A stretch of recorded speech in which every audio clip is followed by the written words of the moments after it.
Hello students, welcome to CSAT Guru. Today we are going to discuss CSAT 2024 full length test as if we are going to write exam together. How this session will help you?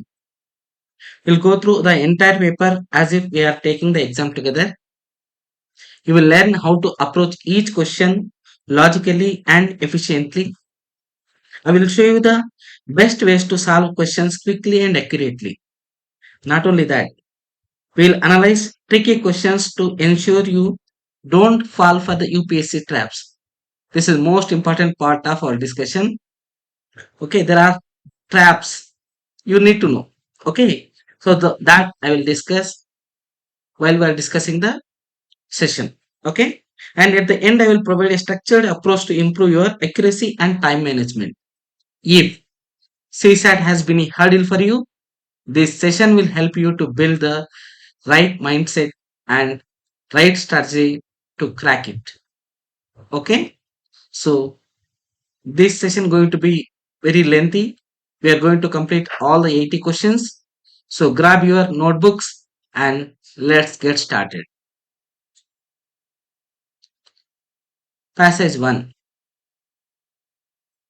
Read the passage and try to understand the main idea of the passage and find out any claims presented as facts and arguments and the conclusion. So these are enough to handle our questions in reading comprehension. Let us do together. According to the Food and Agriculture Organization, one third of the food produced for human consumption is lost or wasted globally.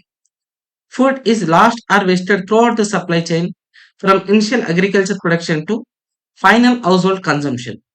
The increasing wastage also results in land degradation by about 45%, mainly due to deforestation, unsustainable agricultural practices, and excessive groundwater extraction. The energy spent over wasted food results in about 3.5 billion tons of carbon dioxide production every year. Decay also leads to harmful emissions of other gases in the atmosphere. Addressing the loss and waste of food in all forms is critical to complete the cycle of food efficiency and food sustainability. What is the main idea of the passage?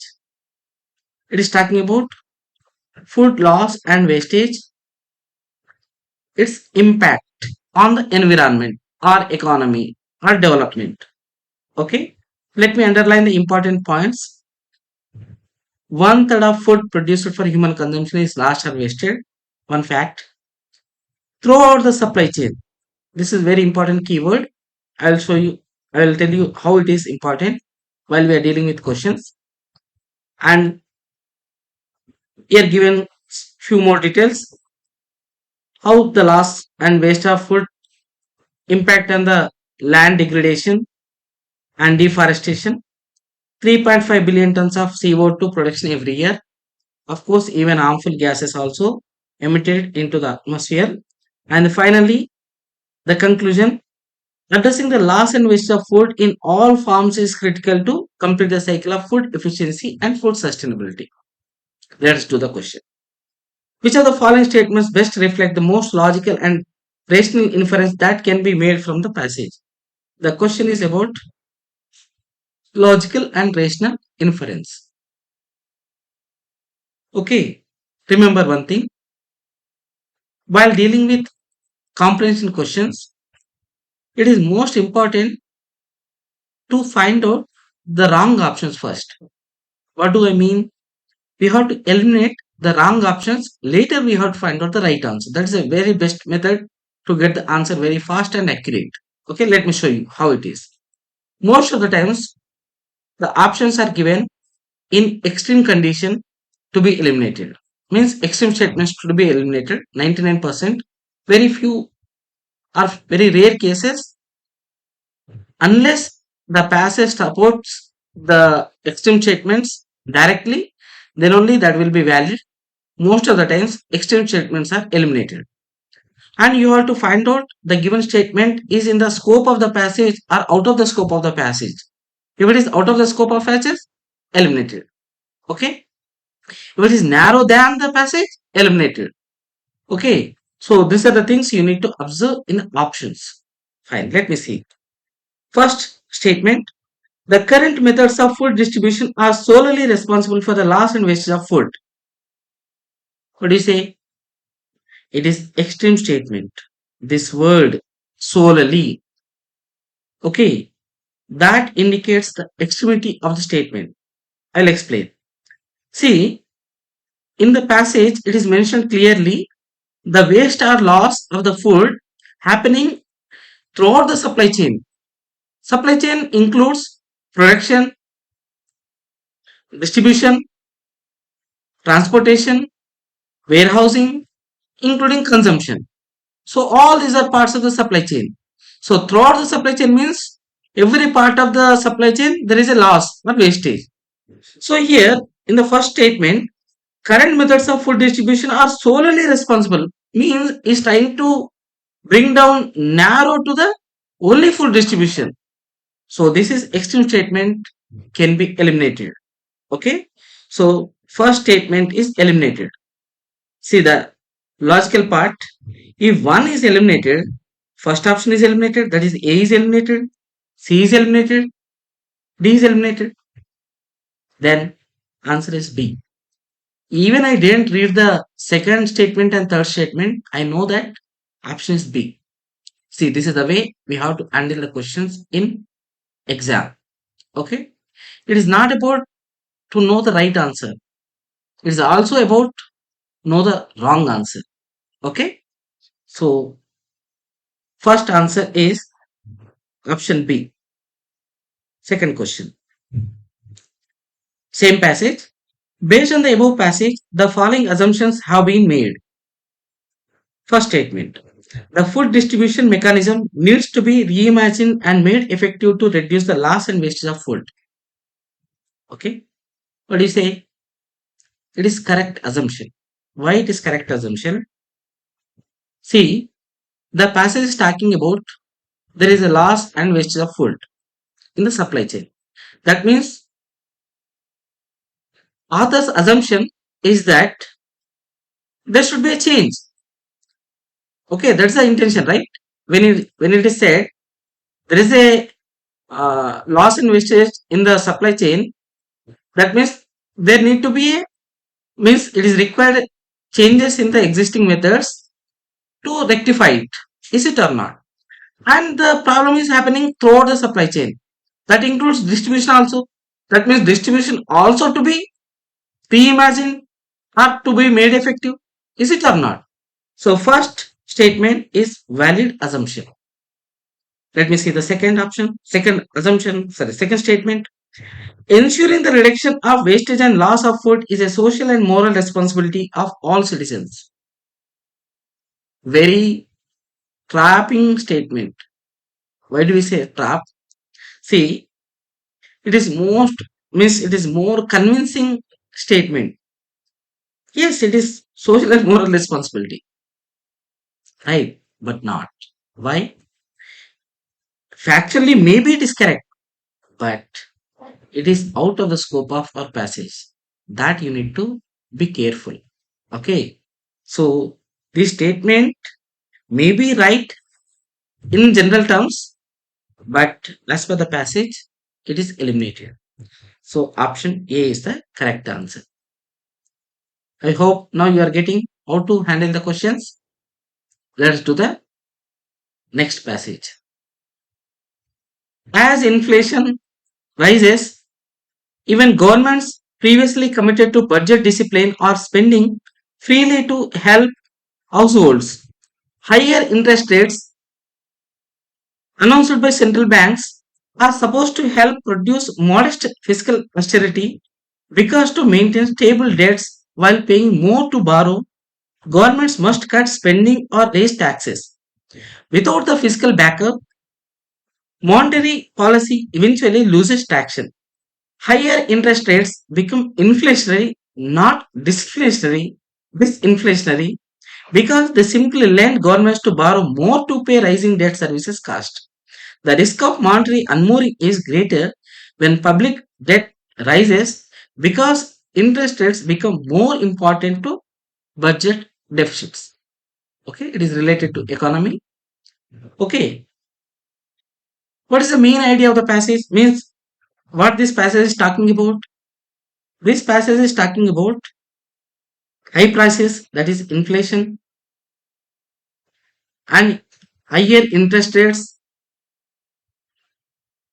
As you know, to address the inflation, central banks through monetary policy they increase the interest rates, right, to combat the inflation. So higher interest rates impact on government spending and debt management. So this is the main theme of the passage.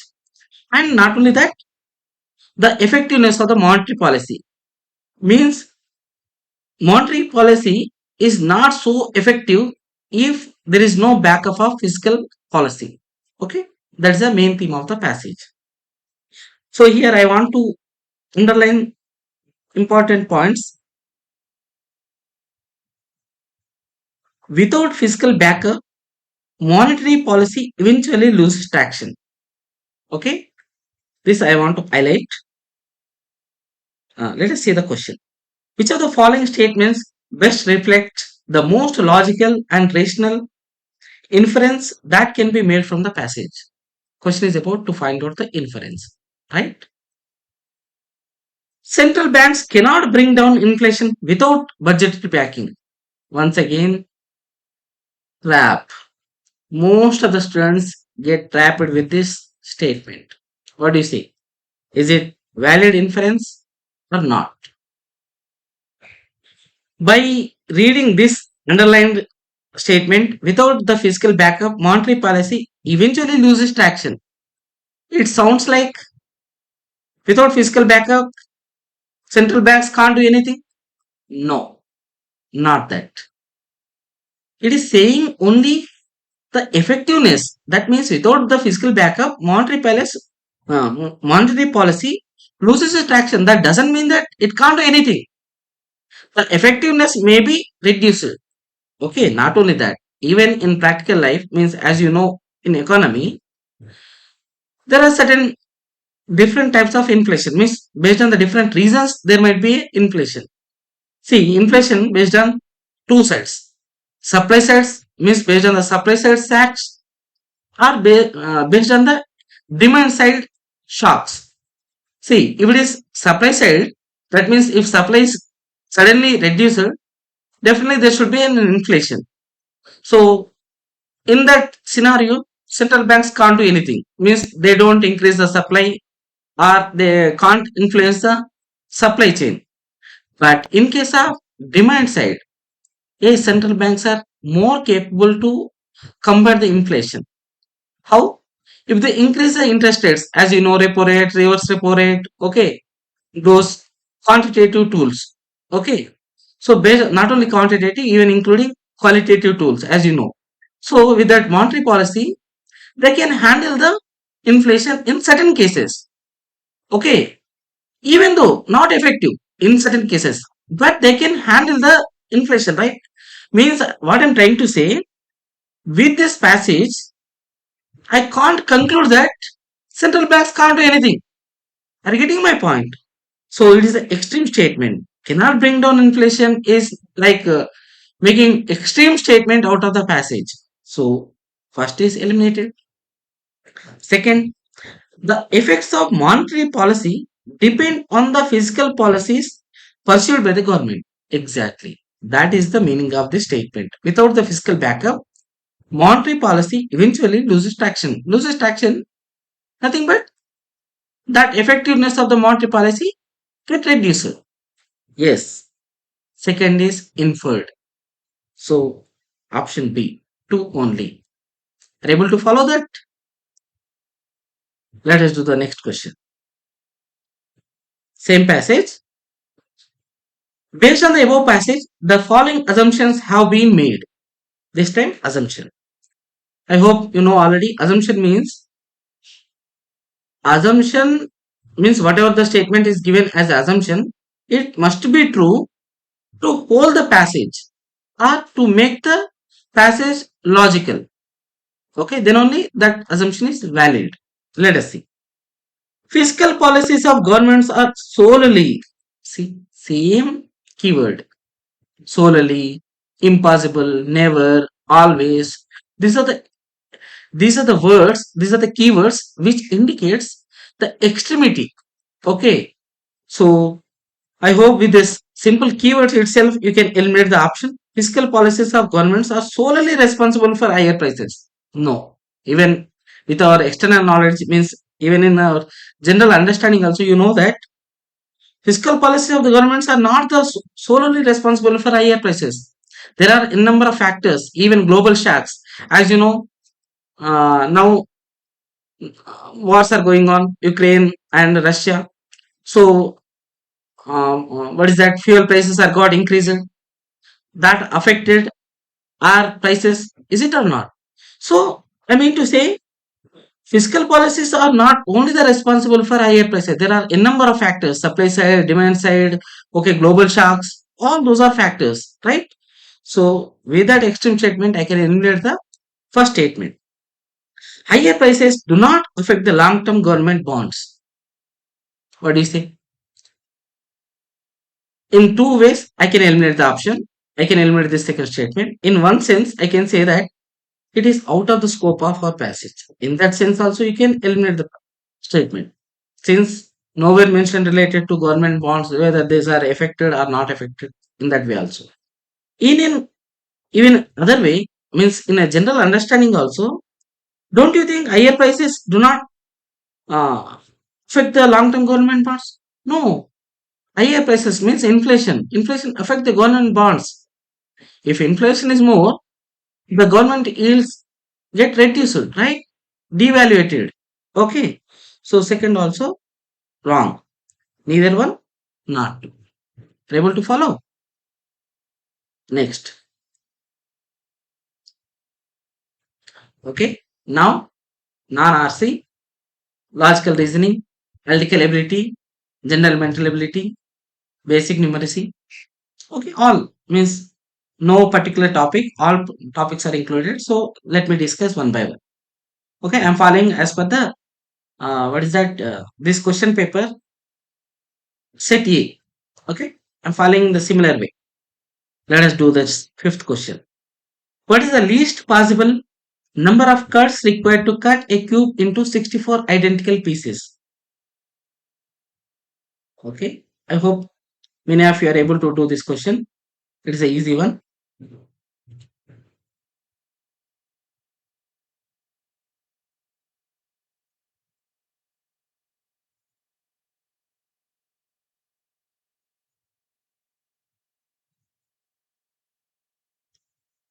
Okay, I'll do that.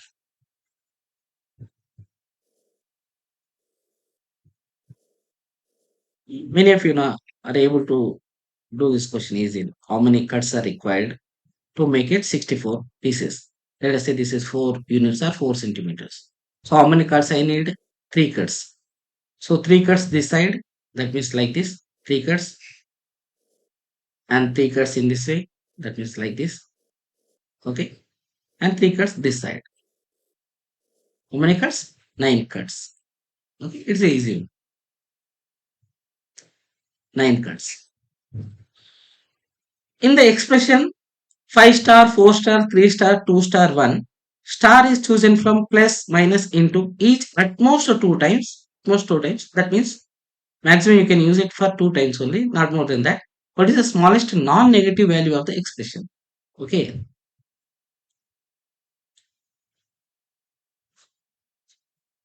5 means star, 4 means I have to fill with plus minus into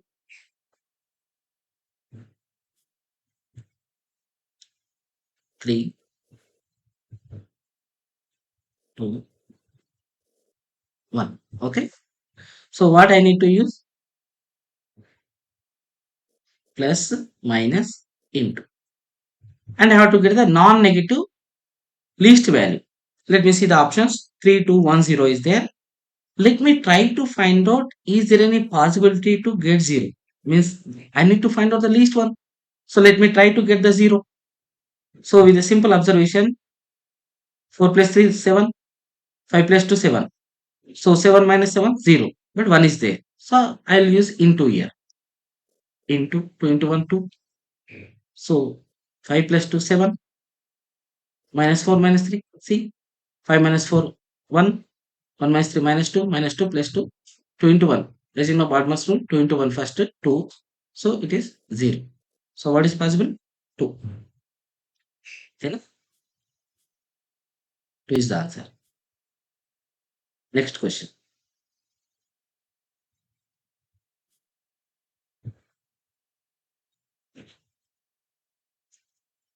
A certain number of men, a certain number of men can complete a piece of work in 6k days, where k is a natural number. Fine, 6k is a number. Let us say 60, so whatever the number, k might be any number. By what percent should the number of men be increased so that the work can be completed in 5k days? See, only one observation, 6k become 5k. That means number of days decreases. So here, time and work concept. I'm not getting into very details to discuss each topic since this is not our session. Our session is only how to handle in examination. Means I want to show you in examination, if I was sitting in examination, how I'll handle the questions. Okay, that is the intention of this session, particular session. Okay, so we'll discuss each topic separately. I'll upload all the topics separately. There I will discuss elaborately, and I will discuss different model questions and what are the prospective questions also, means which models can be expected in the 2025 exam. Okay, so here 6k days. One thing you should know, number of men is inversely proportional to number of days. More men, less days, less men, more days. More days, less men, less days, more men. That means inversely proportional. 6k becomes 5k. That means days decrease. So men should be increased. Number of men should be increased. So there I'll discuss one inversion technique. Okay, I'm not discussing that logic here, but here I want to use that logic. Okay, how much decreased? 6 become 5. That means 1/6 decreased. 1/6 decreased means 1/5 should be increased. Wherever two variables are inversely proportional to each other, this logic can be applicable. 1/6 decrease. 6 become 5 means 1/6 decreased. So decreased means minus 6 minus 1 5. 1/5. 1/5 means 20%. The answer is 20%. Okay. Next question. X, Y, and Z can complete a piece of work. Once again, time and work. X, Y, and Z can complete a piece of work individually in 6 hours, 8 hours, and 8 hours respectively. However, only one person at a time can work in each hour, and nobody can work for 2 consecutive hours. That means alternative. Okay. All are engaged to finish the work. What is the minimum? Okay, minimum amount of time that they will take to finish the work. Okay. So here, 3 persons are there. X can complete in 6 hours, Y in 8 hours, Z in 8 hours. Who is the most efficient person? X. Okay. And one condition, alternate.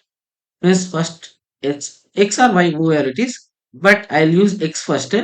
Y, I need to complete the work in less time. That means I want to use efficient person more number of times.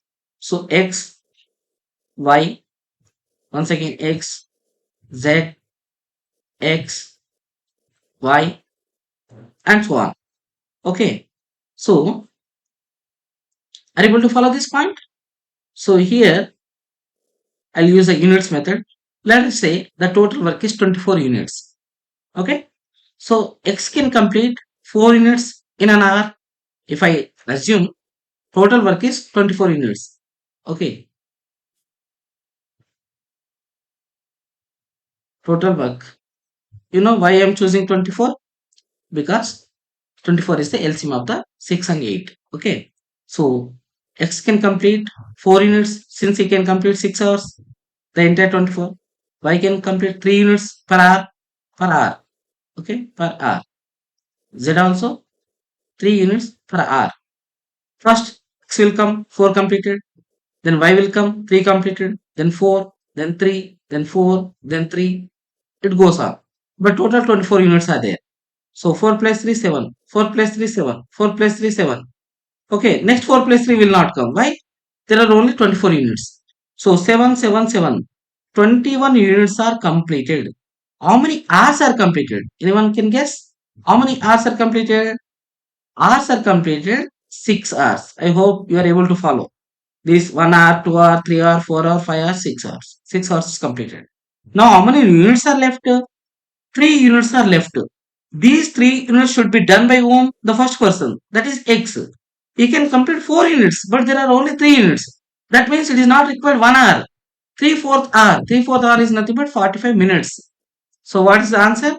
6 hours 45 minutes is the answer. Able to follow? Okay. I'm not explaining in detail. As you know, I have to finish all the questions. Ninth question. This is number system. How many consecutive zeros are there at the end of the integer obtained in the product? Okay, here product is given. 1 square into 2 square, 2 power 4 into 3 power 6 into 4 power 8 and so on up to 25 power of 50. Okay, let us do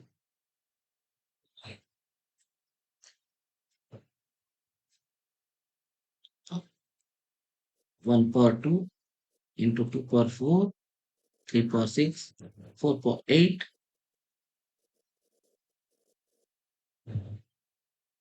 25 power of 50.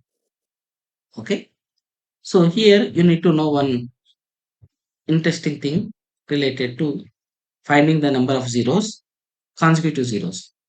How do we get the zero in a product? Definitely there should be 2 into 5. Then only you will get the zero, right? Okay, 2 power 4 means all even numbers are there. In even number, every even number, there is a 2. It's a factor. I need to find out how many 5s are there. If I know the how many 5s are there, obviously 2s are more than 5 numbers. Okay. So if I know the 5 number, means how many 5 as a factor are there, then I'll get the number of zeros. So let me find out how many 5s are there. So here in the continuity, 5 power of 10 will come. So 5 power of 10. Next, 10 power of 20 will come. Okay. 2, 4, 6, 8, 10, 20. Then 15 power of 30 will come. 20 power of 40 will come. 25 power of 50. In all this, 5 is there. Here 5 power of 10 is there. Here also 5 power of 20 is there. Here 5, of course, 15 means 3 into 5, but I don't want 3. I want, my focus is on only 5. And here also 5 is there, 4 into 5, 5 power of 4 is there. But here 25 is the 5 power of 5 power of 2. So 5 power of 2 into 50, that is 5 power of 100 is there. So now I have to count total 5s are there. 100 plus 40 plus 30 plus 20 plus 10. What is that? 100 plus 40, 140, 170, 190, 200. So total 200 5s are there. That means 200 zeros are there. Okay, answer is 200. Next question. On January 1st, 2023, a person saved 1 rupee. On January 2nd, 2023, he saved rupees 2 more than that on the previous day. That means 3 rupees. Sorry. First day 1 rupee, second day 3 rupees, third day 5 rupees, and go on. Okay, so on. Let us do. See, first day 1 rupee, second day 3 rupees, third day, that means 3rd January, 5 rupees, and so on. Okay, the total, the total at the end of which date was his total savings a perfect square as well as a perfect, sorry, repeated, a perfect square as well as a perfect cube. So this total should be become,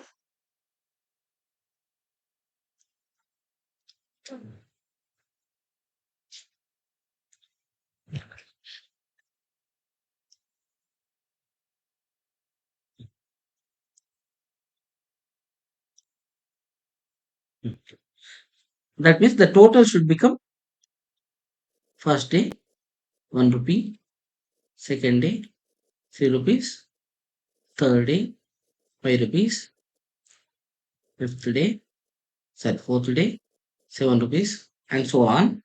So this total has to become square as well as cube. Which is the smallest number which can be square as well as cube? 64, which is 8 square and 4 cube. So I need to find out the total should be 64. So 1 plus 3 plus 5 plus 7 plus 9 plus so on. I have to get the 64. If you know 64 is nothing but 8 square, these are all are odd numbers. So sum of the first n odd numbers is equal to n square. So since it is 8 square, that means I need to write 8 odd numbers 1, 3, 5, 7, 9, 11, 13, 15. Total 8. 1, 2, 3, 4, 5, 6, 7, 8. Okay. That means 8th day. The total will become 64. So 8th January is the right answer. 8th January is the right answer. Okay. Next question. Triple two power triple three plus triple three power triple two is divisible by which of the following number? Okay. Once again, number system. Very interesting question. Triple two power triple three plus triple three power triple two is divisible by which of the following? Means options are given 2 and 3 but not 37, 3 and 37 but not 2, like that is given. Okay, wait a moment. Okay, means if any number is given, simply you can't find out what are the factors in a simple way. What I mean to say, these numbers are not small numbers, but there is a clue. Here 222, that is 222, this is 333, right? So there should be a common number, right? Common number. What is the common number? 111. So can I write this number as 2 into 111 or 333 plus this also 3 into 111 or 222. That means here also triple one is there, here also triple one is there, right? So triple one can be taken common, right? Okay, don't get into values. Okay, my means here to find out only what is the common factor is there. Triple one is the common factor. Triple one is nothing but 3 into 37. This you need to remember. Okay, few numbers. Okay, while we are discussing the number system, definitely I'll discuss all these things. Few numbers are very important to be remembered. One among them is triple one. Triple one can be written as 3 into 37. Okay. So that means this entire number can be divided by 3 also. This entire number is divided by 37 also. Okay. So let me see the options. 3, 37, but not 2. Obviously, but not 2 is the correct. Why? It is not even number. See, 3 power of anything can be odd number only. This is even number, even plus odd number, odd number. That means total number is odd number. Odd number cannot be divided by 2. So answer is 3 and 37 but not 2. Okay. Next question. What percent of water must be mixed with honey so as to gain 20% by selling the mixture at the cost price of honey? Interesting question. Anyone? Answer is 20%. How it is? See, it is like a dishonest dealer case. You are adding water which is not value, means there is no price for the water as in this case. Means I don't mean to say what is not valuable, but here when it is compared to honey is the priced one. What is the free? Okay, so whatever the water is added, that much you will get the gain. So if you add 20% of water, you will get the 20% gain. Okay, simple thing. So don't think much. Simply the answer is 20%. A very easy question, tricky question. Okay. Next, once again, reading comprehension.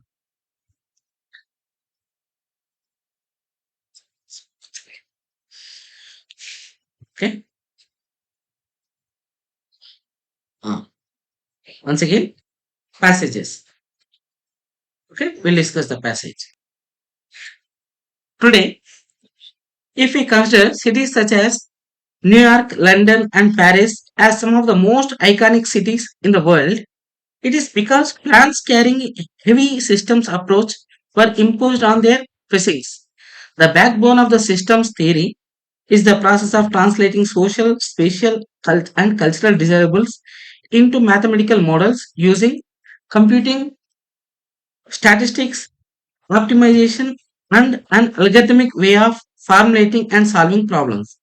The early universities of the West, which began to train professionals in planning, spanned some of the most ingenious planners who were experts in these domains.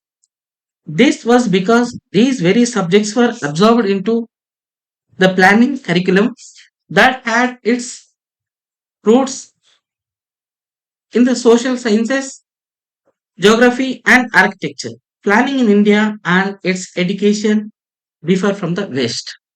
Okay, West. Once again, what's the main idea of the passage? The passage is talking about, means is given an example, iconic cities like New York, London, Paris, and how they are planned. Okay, means it is mentioned heavy systems approach and it is elaborated with details. How that heavy systems approach incorporated various subjects. Okay, like it is mentioned social sciences. Okay,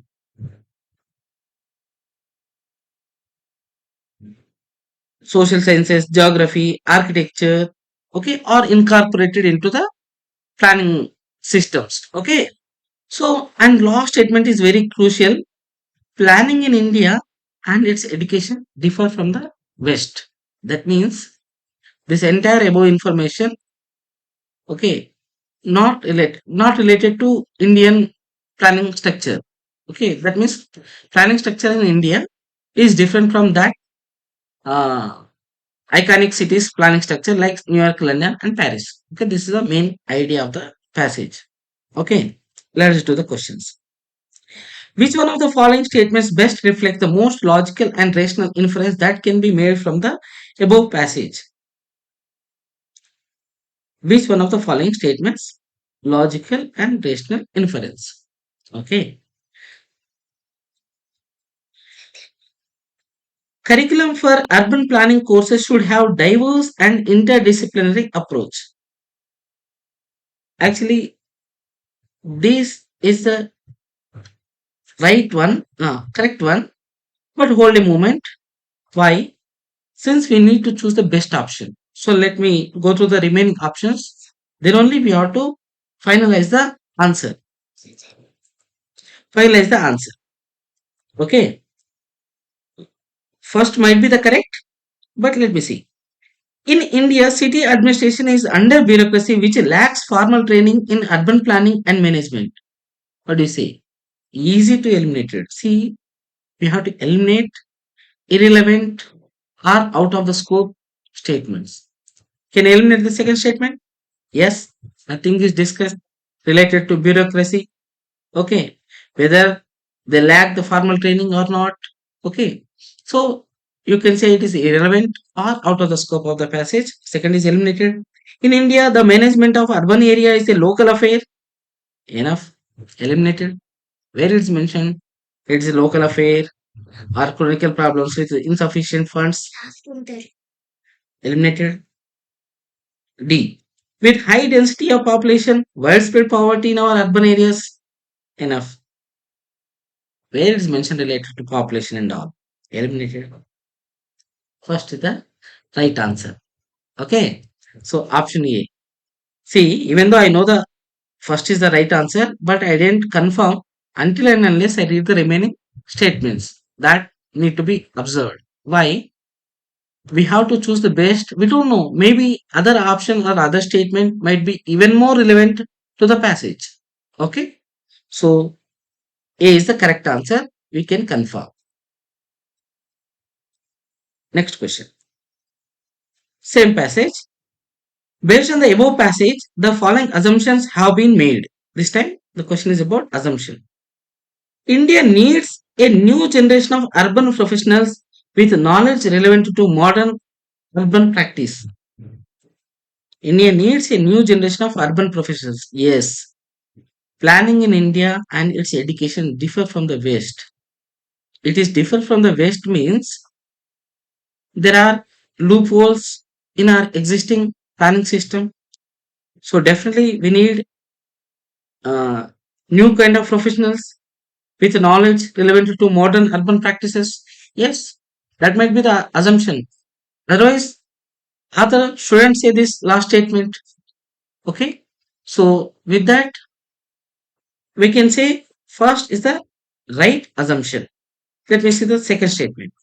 Indian universities at present have no capacity or potential to impart training in systems approach. What do you say? Out of the scope. In passage, there is no clue relevant to whether there is a capacity or potential to impart the training systems approach. No, there is no discussion related to the capacity of our Indian universities. Okay, it is simply said our urban planning systems are not incorporated diversified subjects like the Western urban planning system. So that is only the thing which is mentioned in the passage. So second is not valid assumption. One only. Option A. Next passage. Not every voice on the internet commands. Not every voice on the internet commands the same kind of audience. When anonymous entities with high capital can pay for more space for their opinions, they are effectively buying a louder voice. If political discourse in the digital sphere is a matter of outshining one's opponent till the election is won, then the quality of politics suffers.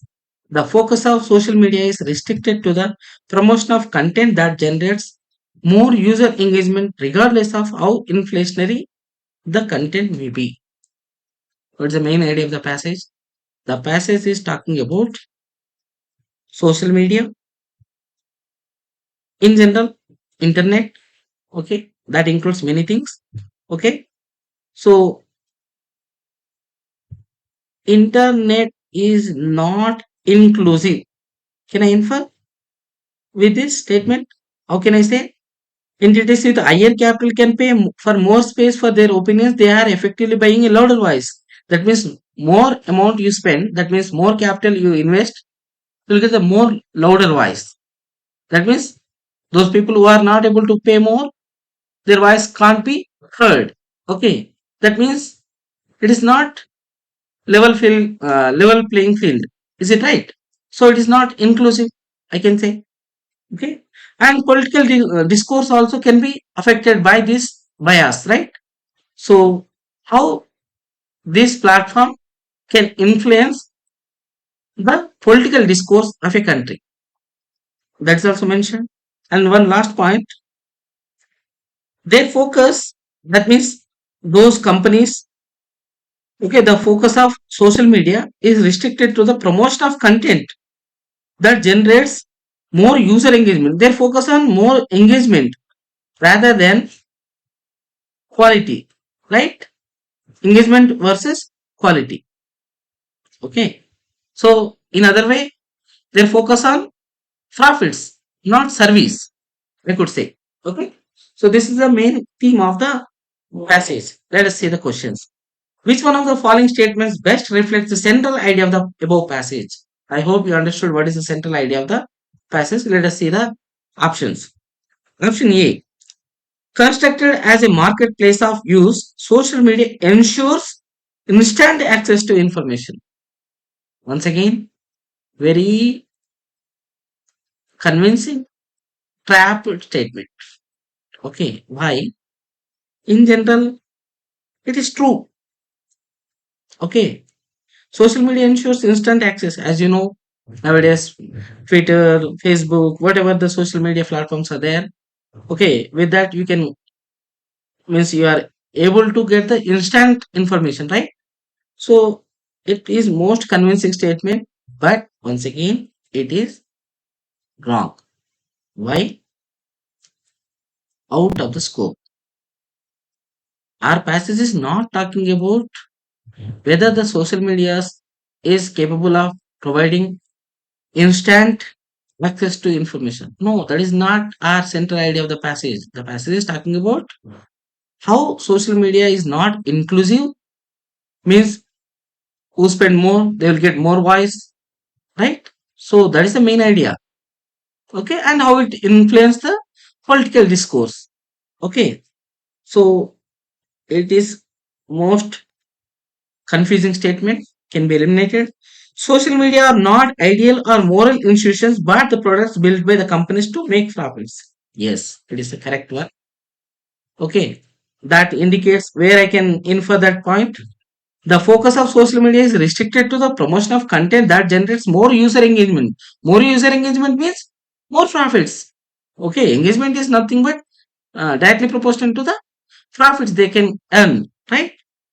And one more, clearly it's mentioned, regardless of how inflationary the content means, the content may be not, what is that, uh, qualitative. Qualitative in the sense, it may not be helpful to the society, but that doesn't mm, uh, affect the social media platforms to promote it or not. Their focus is only whether the users are engaged or not.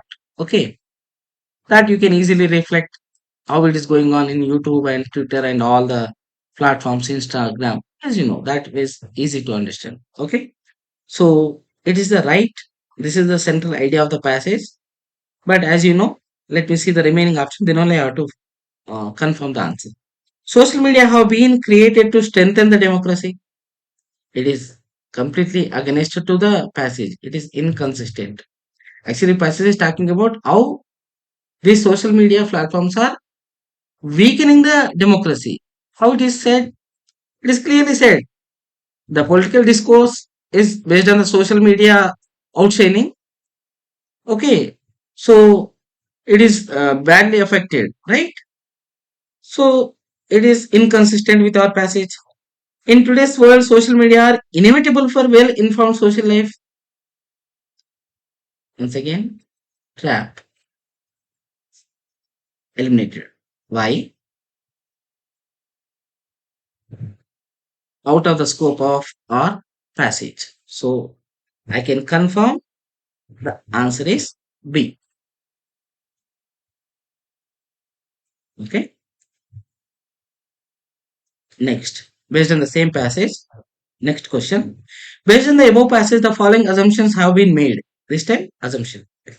Internet is not inclusive enough. Yes, this is the assumption. Based on this assumption only, is saying that if someone spend more money, they'll get more voice, more louder voice. So definitely that means there is no level playing field. That means there is no inclusiveness, right? So internet is not inclusive enough. Fine, that is a valid assumption. Second, internet can adversely affect the quality of policies in a country. Yes, it's also valid assumption. Why? Clearly said how it influences the political discourse in a digital sphere, right? If political discourse, politics suffer is nothing but policies. Politics is related to polity. Okay, polity can be inferred by policies. Okay, so policies also, the quality of the policies also affected adversely. Second also valid. Both 1 and 2. Okay, na? Now once again non-RC. Let us see. What is the rightmost digit preceding the zeros in the value of 30 power 30? Number system. The topic is number system. Let us do. What is the rightmost digit preceding the zeros? See, the number is given 30 power 30. 30 power 30 means 30 is multiplied 30 times, right? 30 into 30 into 30 into 30. Okay, 30 times. Okay. So can I write the same expression this way? 3 power 30 into 30 zeros. Right? That's the meaning, right? If I say 3 into 10, 3 into 10, 3 into 10, 3 power of 30. So these all are zeros only. Okay. One is followed by zeros. So these are all zeros. But our question is not about how many zeros are there. Our question is about what is the preceding digit. Can I say the question meaning is what is the unit digit of this 3 power 33? That's the meaning, right? So let me find out what is the unit digit of 3 power 33. That is my answer. Okay, that is my answer. So simply I need to find out what is the unit place of 3 power 30. 3 power 30. Okay, 3 power 30, 30 to be divided by 4. The remainder is 2. So remainder is 2 means 3 power 2, which is 9. So 9 is the unit place of 3 power 30, which is the preceding digit of the zeros. So 9 is the right answer.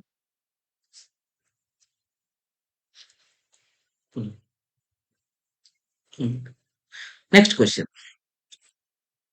421 and 427 when divided by the same number leave the same remainder 1. How many numbers can be used as a divisor in order to get the same remainder 1?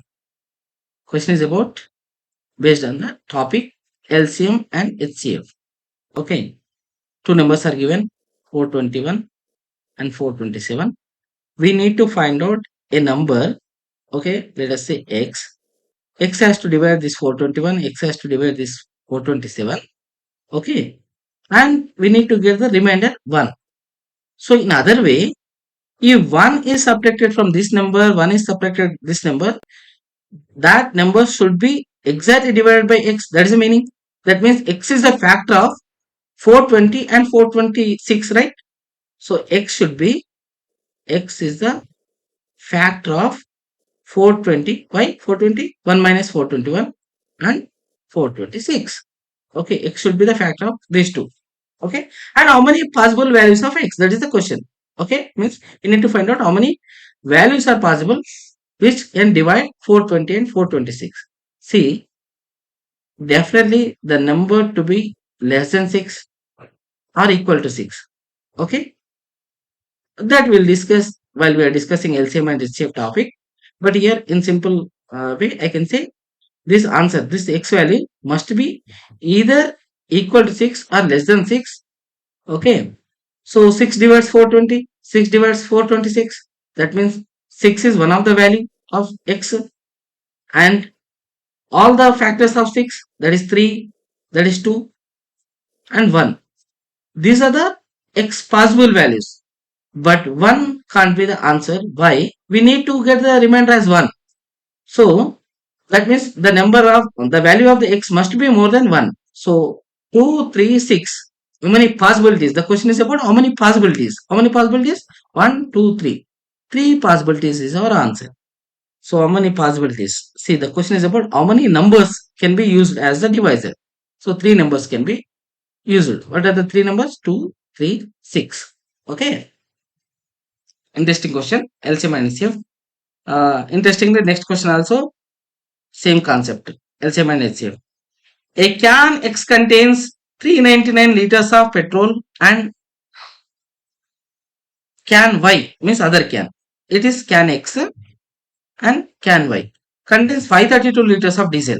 Okay, one can with diesel 532 and other can 399 petrol 5.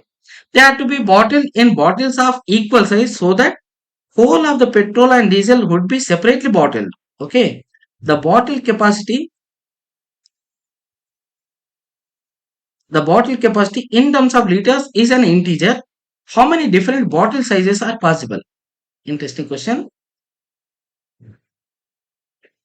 One can, let us say A can, sorry, X is mentioned, X 399 capacity, liters capacity, and Y can 532 liters capacity.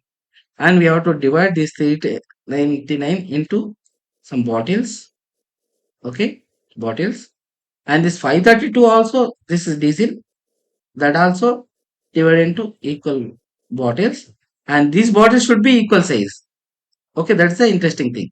Okay, so how many, what's the question, how many different bottle sizes? Okay, very interesting, let us do.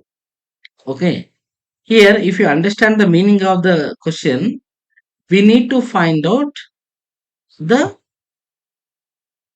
factor, common factor, since both should be divided by the same number, right? Means bottle size should be equal. That means we need to find out the common factor of these two numbers. Okay, common factor. Okay, common factor. So common factor, the easy method is, first of all, try to find out the difference. The difference is, what's the difference? 133. Okay, so definitely the answer should be either equal to 133 or less than 133 and factor of 133. Okay, 133, interesting number. Uh, how can 133 can be written? Which number? 133, right? 133 into 7. Yes, 133 into 3. Yes, which is 399. Correct one. 133 into 4, 532. Okay, 133, I guess it is a, what is that? Prime number. Okay, 3, 4. No, it's a prime number. Okay, 11, 13, 17. Yeah, enough. So it's a prime number. So that means, which are the factors? Uh, this the let me read the question once again. There are to be bottled in bottles of equal sizes so that all petrol and diesel would be separately bottled. The bottle capacity in terms of liters is an integer. Okay, how many different sizes of bottles are possible? Okay, how many different sizes? Okay, so 3 means all 3,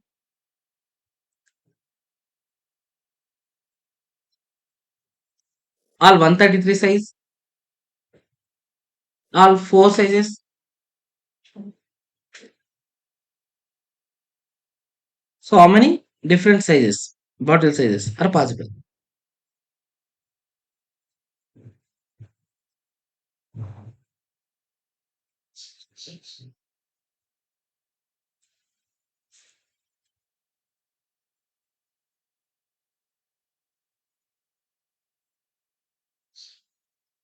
Yes.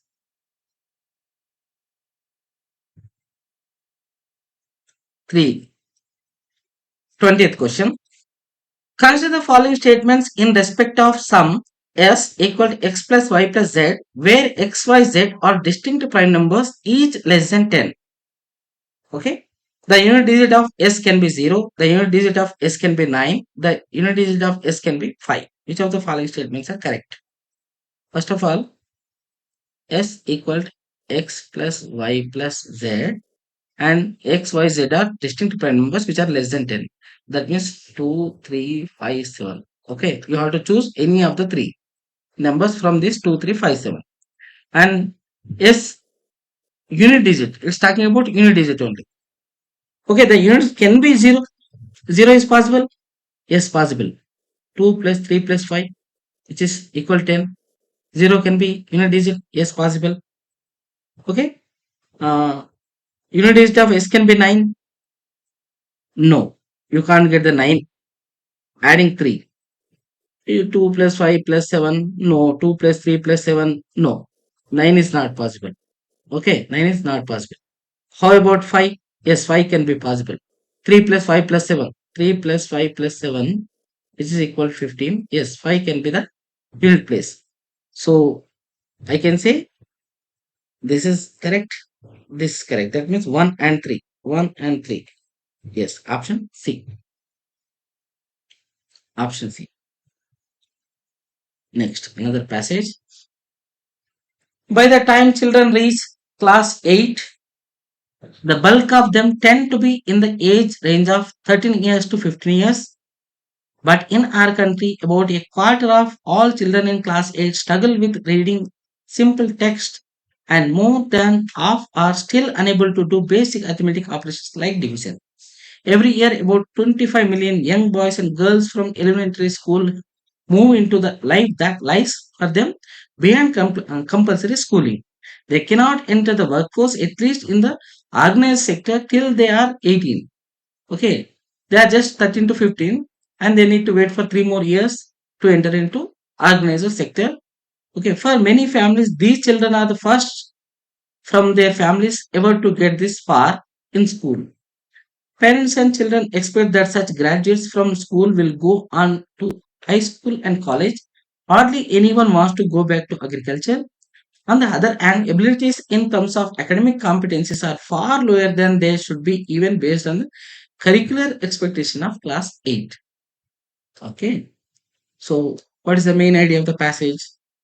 The passage talking about means with an example of class 8. With the example of class 8, is talking about the incompetence of our education system in general. Education system, right? Using one example with class 8. Okay, class 8, their age 13 to 15 years. Okay, and few facts are given. Means what is given, a quarter of all children in class 8 struggle to simple text, and more than half are unable to do basic operations, arithmetic operations like division and all. Okay, that is given. They cannot enter the workforce, at least in organized sector, till they are 18. Since up to 18, it is not possible to enter into organized sector, as you know. Those are considered as the child. Okay, children. So, uh, yes, there is an expectation from parents and children side. It is sarcastically said graduates. That means the 8th standard students. Okay, it's sarcastically said. And how hardly anyone wants to go back to the college, sorry, go back to agriculture. On the other hand, abilities in terms of means it is talking about, uh, I can say, the inefficiency of our education system using the example of class 8 students. Okay, that's the basic main idea of the passage. Okay, let us see. Based on the above passage, the following assumptions have been made. What is the assumption? For effective school education, parents have greater role than the government. Simple elimination. Why? Where is mentioned whose responsibility, uh, means whose role is more, whose role is less? Nowhere mentioned, irrelevant or out of the scope. In which way you can eliminate it? Simply it is eliminated. Okay. See, if you know the approach, don't try to find out the right answer first. First of all, simply eliminate the wrong answers. That's the best method. So you have to reduce the, what is that? The possibility of your losing the question, right? So first you have to eliminate the wrong answer. That is the easy way. Later you can means find out whether the remaining statements are correct or wrong with in one or two options. So at least it reduces it to one or two, right? Second statement. School curriculum that conforms to today's requirements and is uniform for the entire country may address the issues brought out. Anyone? Extreme statement or broadly mentioned statement. Why? School curriculum that conforms to today's requirements up to that point it is valid is uniform for the entire country. Okay. With this, I can eliminate this statement. Okay. First of all, it is uh, not directly relevant to our passage. That's also fine. But uniform for the entire country. See, as I said, these extreme words easy to identify to eliminate. Entire the country. Why you have to say to apply entire the country? See the wording. So I can eliminate this statement. Neither one, not two. Okay. Next question. Same passage. Which one of the following statements best reflects the central idea conveyed by the passage? Central idea. Total eradication of poverty in the country will resolve the issue of underperformance of our school children. What do you say? Eliminated. Why we have to waste our time? Eliminated. Where it is mentioned, eradication of poverty. First of all, there is no suggestion to uh, what is that? Eliminate the existing problem. He mentioned only the existing problem. He didn't mention any suggestion either. Okay. So first is eliminated. Monetary incentives to parents and teachers is a strategy to improve the children's academic performance. Once again, out of the scope. Nowhere mentioned monetary incentives to be given or not. Okay. Public policy should ensure that competencies and achievements of young people are aligned with their expectations. Yes, this is the right central idea of the passage. But hold a moment. Let me see the remaining statement.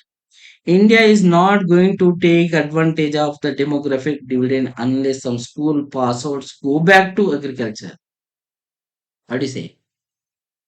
Inconsistent with our passage. Clearly mentioned in the passage, no one is interested to go back to agriculture, right? And here it is saying must go to agriculture, at least few students. You know, option C is the best option for the central idea of the passage. I hope you are able to follow the discussion. See, as I said earlier, it is very interesting to deal with reading comprehension. It is not about you have to be very good at English. No, it is not about the expertization in the English. Okay, it is about whether you are able to understand the logical. In fact, it is not about even if I say it is not about even passage. It is about the options. Okay, so very interesting thing. Okay, means you need to understand the options, how the options are given. Okay, this is the way the options are given. Okay, see, I am discussing the previous question paper only. Okay, so follow me. Next passage. We take it for granted now that science has a social responsibility. The idea would not have occurred to Newton or Galileo. They thought of science as an account of the world as it is, and the only responsibility that they acknowledged was to tell the truth. The idea that science is a social enterprise is modern, and it begins at the Industrial Revolution. We are surprised that we cannot trace a social sense further back because we nurse the illusion that the Industrial Revolution entered a golden age. Okay, what's the main idea of the passage? It is about science role as a social responsibility, means having the social responsibility, or simply discovering the truth. Okay, as mentioned in the passage, in the times of Newton, Galileo, they didn't care about the social responsibility. Okay, means they didn't bother. Their primary goal is not to uh, invent something which is useful to the society. No, they are trying to find out the truth behind certain phenomena, right? So it is about science role as having social responsibility or discovering the truth. Okay, and uh, industrial revolution, as you know, with the advancement of technology. Okay, now the science role as not only finding the truth but also social enterprise. That means science also having the some responsibility. Okay, uh, in general terms, if I want to explain, say let us say AI. Okay, artificial intelligence. Artificial intelligence. Okay, now we means there is a discussion whether artificial intelligence to be given free hand or there to be restrictions. That means there to be regulation. Okay, further invention, right? So this is the main idea of the passage. Let us see the questions. Which one of the following statements best reflects the thinking of the author about the science? Okay, what is the thinking of the author? Science must value the commitment of the scientist. It is little convincing, but wait a moment. Science is a product of civilized society and must be used for promotion of scientific awareness. Trap. Most convincing statement in general, but nowhere related to our passage. See, these are the easy things to be identified. Industrial revolution was made possible by the advancements in science. This is also confusing part. Industrial revolution was made possible by the advancement in science. Industrial revolution is a, let us say, what is that, worked as a catalyst. Okay, worked as a catalyst. Uh, okay, but you can't say it was made possible by the advancement in science only. Okay, that's also fine. See, that's the reason I said it is also convincing, but not exactly what is said in the passage. That is our main intention. Always you have to focus to find out a statement which is in the boundary of the passage, right? So let me see the D option. Science must pursue truth but be responsible for social welfare. That is the thinking of the author. He is trying to say earlier there is a means there is a phenomena that science is to find out the truth. It's only to find out the truth. But later phases it becomes social enterprise. And he's trying to suggest there should be a balance. Okay. So option D is the very fit option to be the right answer. Okay, na? Non-RC. Two persons P and Q enter into a business partnership question. We'll do it. P puts rupees 14,000 more than Q, but P has invested for 8 months and Q has invested for 10 months. If P share is 400 more than Q share, out of the total profit is 2,000. What is the capital contributed by P? Okay. See, there are two persons, P is investment and time period, to that of Q is investment and is time period. There you will get the ratio of the profit. Okay. And total profit is given 2,000, where who gets more? His share is 400 more than Q. This candidate has to get 400 more. That means 1200, 800 rupees, right? 400 more means 800 and 1200. That means the ratio is nothing but uh, 4 3 times, 4 2 times.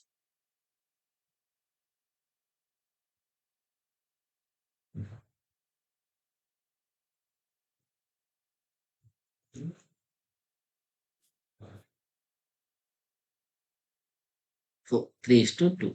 This ratio should be equal to 3 is to 2. Okay, fine. P puts 14,000 more than Q. Okay, let us say Q is X plus 14,000. Little calculative, fine. And uh, P has invested for 8 months and Q has invested for 10 months. Okay, fine.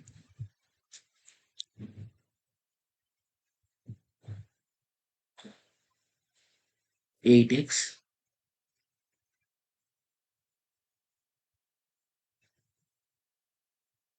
okay, 8x, 14 into 8, 112, 112,000, next to 10x, which is equal to 3 is to 2. Okay, 30x equal to 16x plus 2 24,000. Let it be 16x brings this side. 14x. 14x equal to 24,000. Okay, I guess it will be cancelled by 7 table or 14 table. But let me cancel it to 7 table. 7 2 times 7 3 2 thousands and 2 16.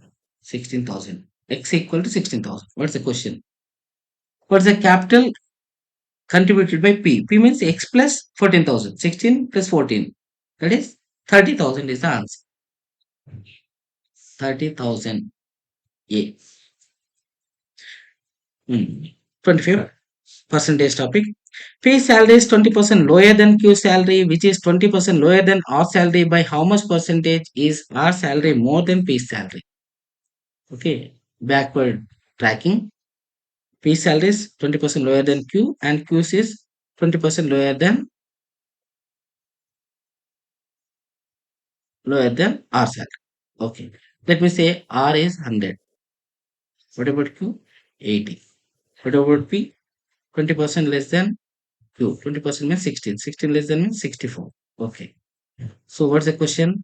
By how much percentage is R salary is more than P salary? R salary is how much percentage more? First of all, how much more? 36 more. Than whom? P. Okay, 36 by 64 into 100. Okay, now let me cancel it 4 table. 4 nines are 4 6. 9 by 16. Okay, 9 by 16. 1 by 16 equals 6.25. Okay, 9 tens. Okay, 9 6 54. 54 plus 2.25. That is 56.25. Is there option? Yes. 56.25. A number is mistakenly divided by 4 instead of multiplying divided by 4. Sorry, a number is mistakenly divided by 4 instead of multiplying. Okay, it's a error. What is the percentage change in the result due to this mistake? Okay, once again percentage topic. Actual number I don't know, but a number is mistakenly divided by 4 instead of multiplying by 4, right? That means I don't know the number. Let us say the number itself is a 4. Okay, actually we have to multiply with 4. That means right answer should be, actual answer should be 16. But it is divided by 4. Means wrong answer is 1. What is the change? What is the error? So error is 15 out of 16 into 100. Just now we find out 1 by 16 is equal to 16. 6.25, it is 15. That means 1 less. So 100 minus 6.25 is our answer, 93.75. I'll discuss this easy calculation methods in separate class. 93.75. Sorry, 93.75. 93. Sorry, number 62. 93 point.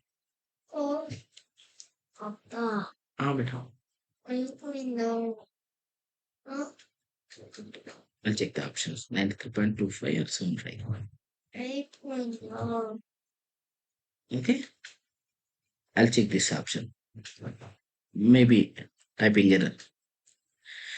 In an examination, 80% of students passed in English, 70% students passed in Hindi, and 15% failed in both the subjects. What is the percentage of students who failed in only one subject? Okay. Set theory. English. Another one is Hindi. 80, 70,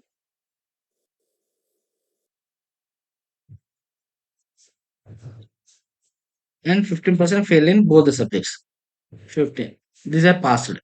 15 is out. Okay, failed. Okay. So you can use the formula also. A union B. If I say this is A, this is B. A union B equal to 15 is outside. That means 85. Okay. So number of A equal to 80. number of B equal to 70, and I need to find out this part, intersection B, number of A intersection B equal to number of A plus number of B minus 85, which is 65. So 65 is the common portion. So if 65 is here should be 15. Okay, here should be 15. Here 65 means here should be 5. So these are students who passed only one subject. These also who passed only one subject. Let me see what is the question. What is the percent of students who failed in only one subject? Yes, these pass in one subject in the other sense. They pass in fail in only one subject. These also pass in only one subject. 15 plus 5, 20. Question number 28. A father said to his son, 10 years back, I was as old as you are now. My present age is 4 times your age 10 years back. If the sum of the present ages of father and the son is 130 years, what is the difference of their ages? Ages related question. Let me write down the given inputs. Father and son, the total is given 130 years. That is one clue. What's the meaning of the first statement? 10 years back, I was as old as you are now. Your present age is equal to 10 years back my age. What does that mean? That is nothing but the age gap. That means father and son's difference of age is nothing but 10 years. That's the meaning. Difference is indirectly given 10 years. Okay, difference also in years. And the clue is given n years back. If I say father and son, n years back, okay, n years ago, the father's age is equal to the present age of the son. That's one thing.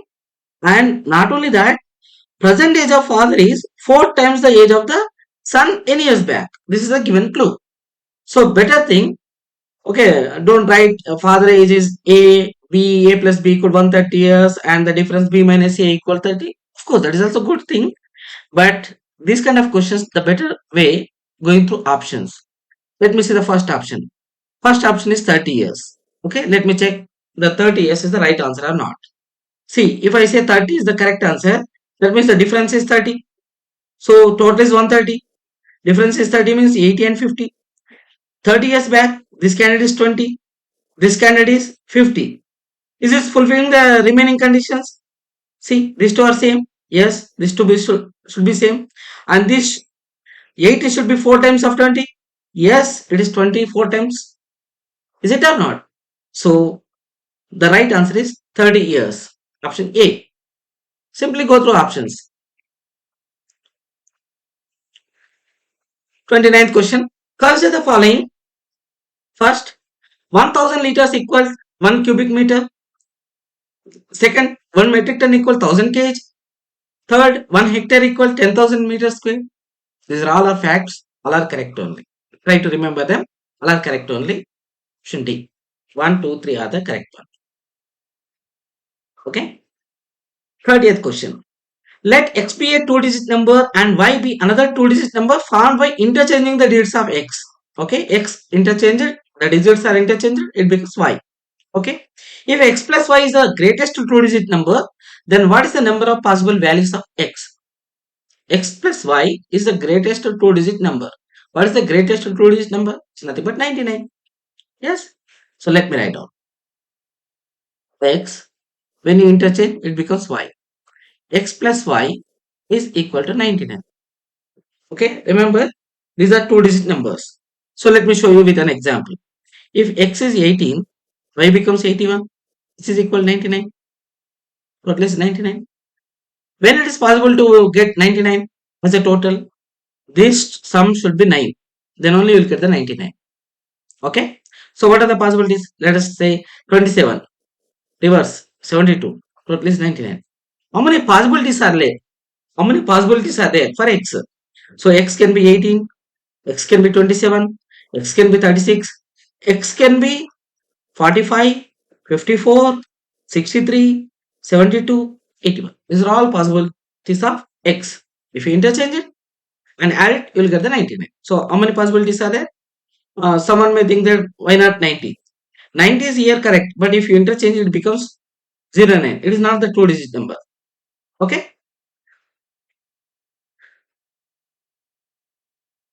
Both should be two digit number, right? As per the question. So 90 is not the correct one. So how many possibilities? 1, 2, 3, 4, 5, 6, 7, 8. 8 possibilities. 8 possibilities. Right?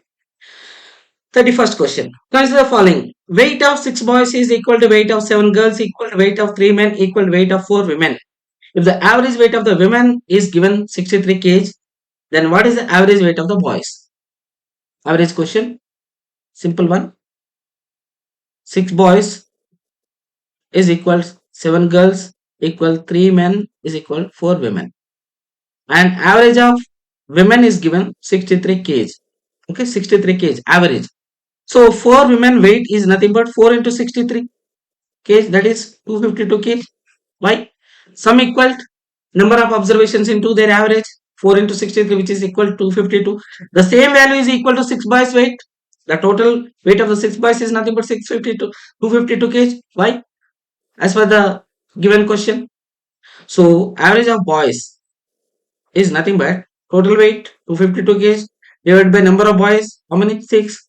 If you divide, you will get the 42 kg. The answer is 42 kg, option B. Right? Next question. Okay, passage. Read the passage. Try to understand main idea and any arguments, any claims. That means presented as the facts. The history of science is the real history of mankind. In the striking epigram, a 19th century writer links science with its background.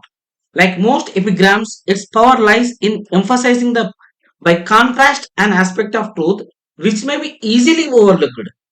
In this case, excuse me, it is easy to overlook the relations between science and mankind and to treat the former as some abstract third party which can sometimes be praised for its beneficial influences but frequently and conveniently blamed for the horrors of war. Science and mankind cannot be divorced from time to time at men's convenience. Yet we have seen that, in spite of countless opportunities of improvement, the opening years of the present period of civilization have been dominated by international conflict.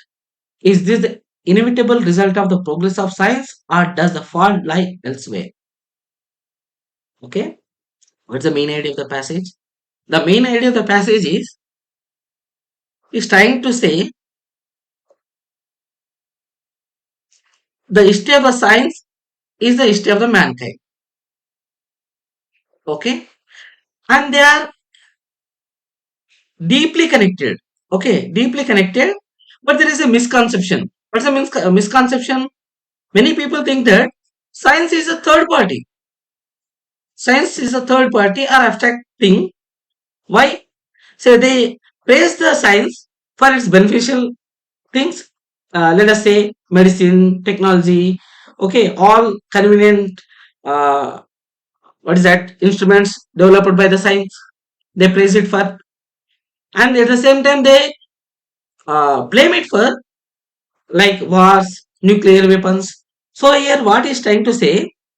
People think that science is the abstract thing which is completely existing without the human intervention. No, it is not that.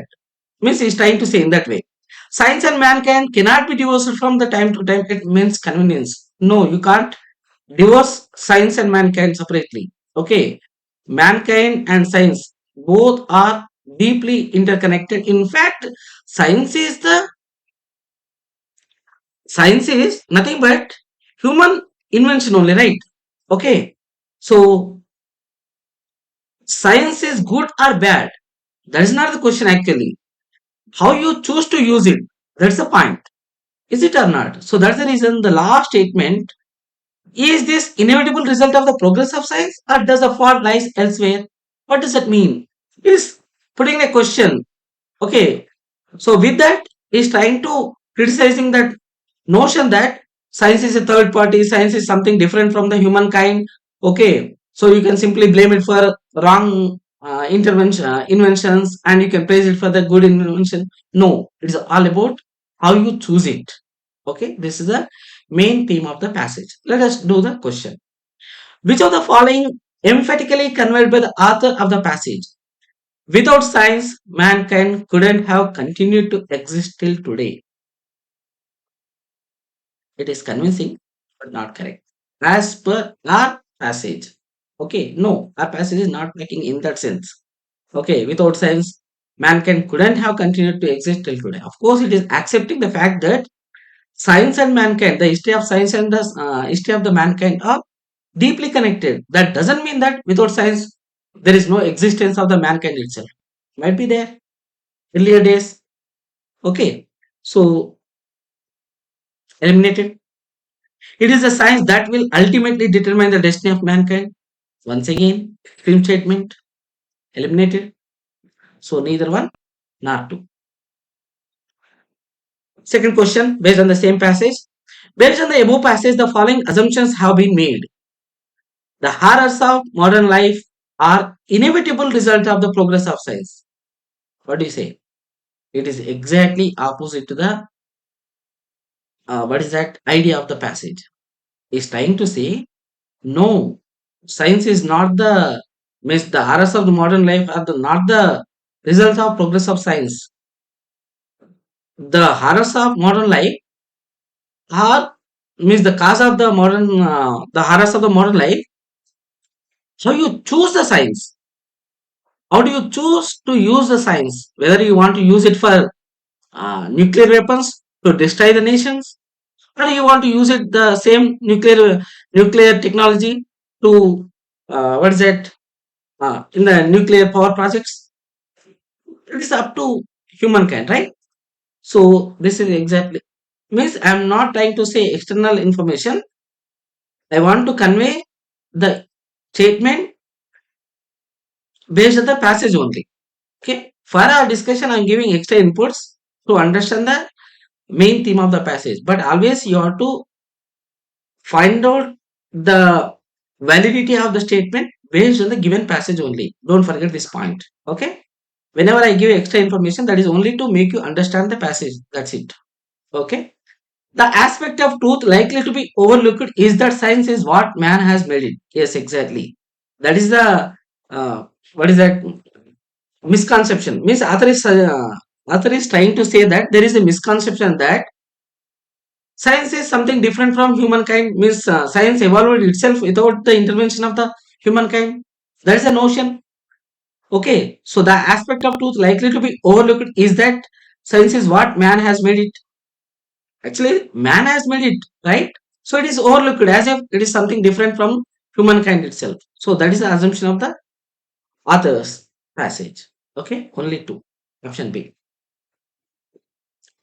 Other passage.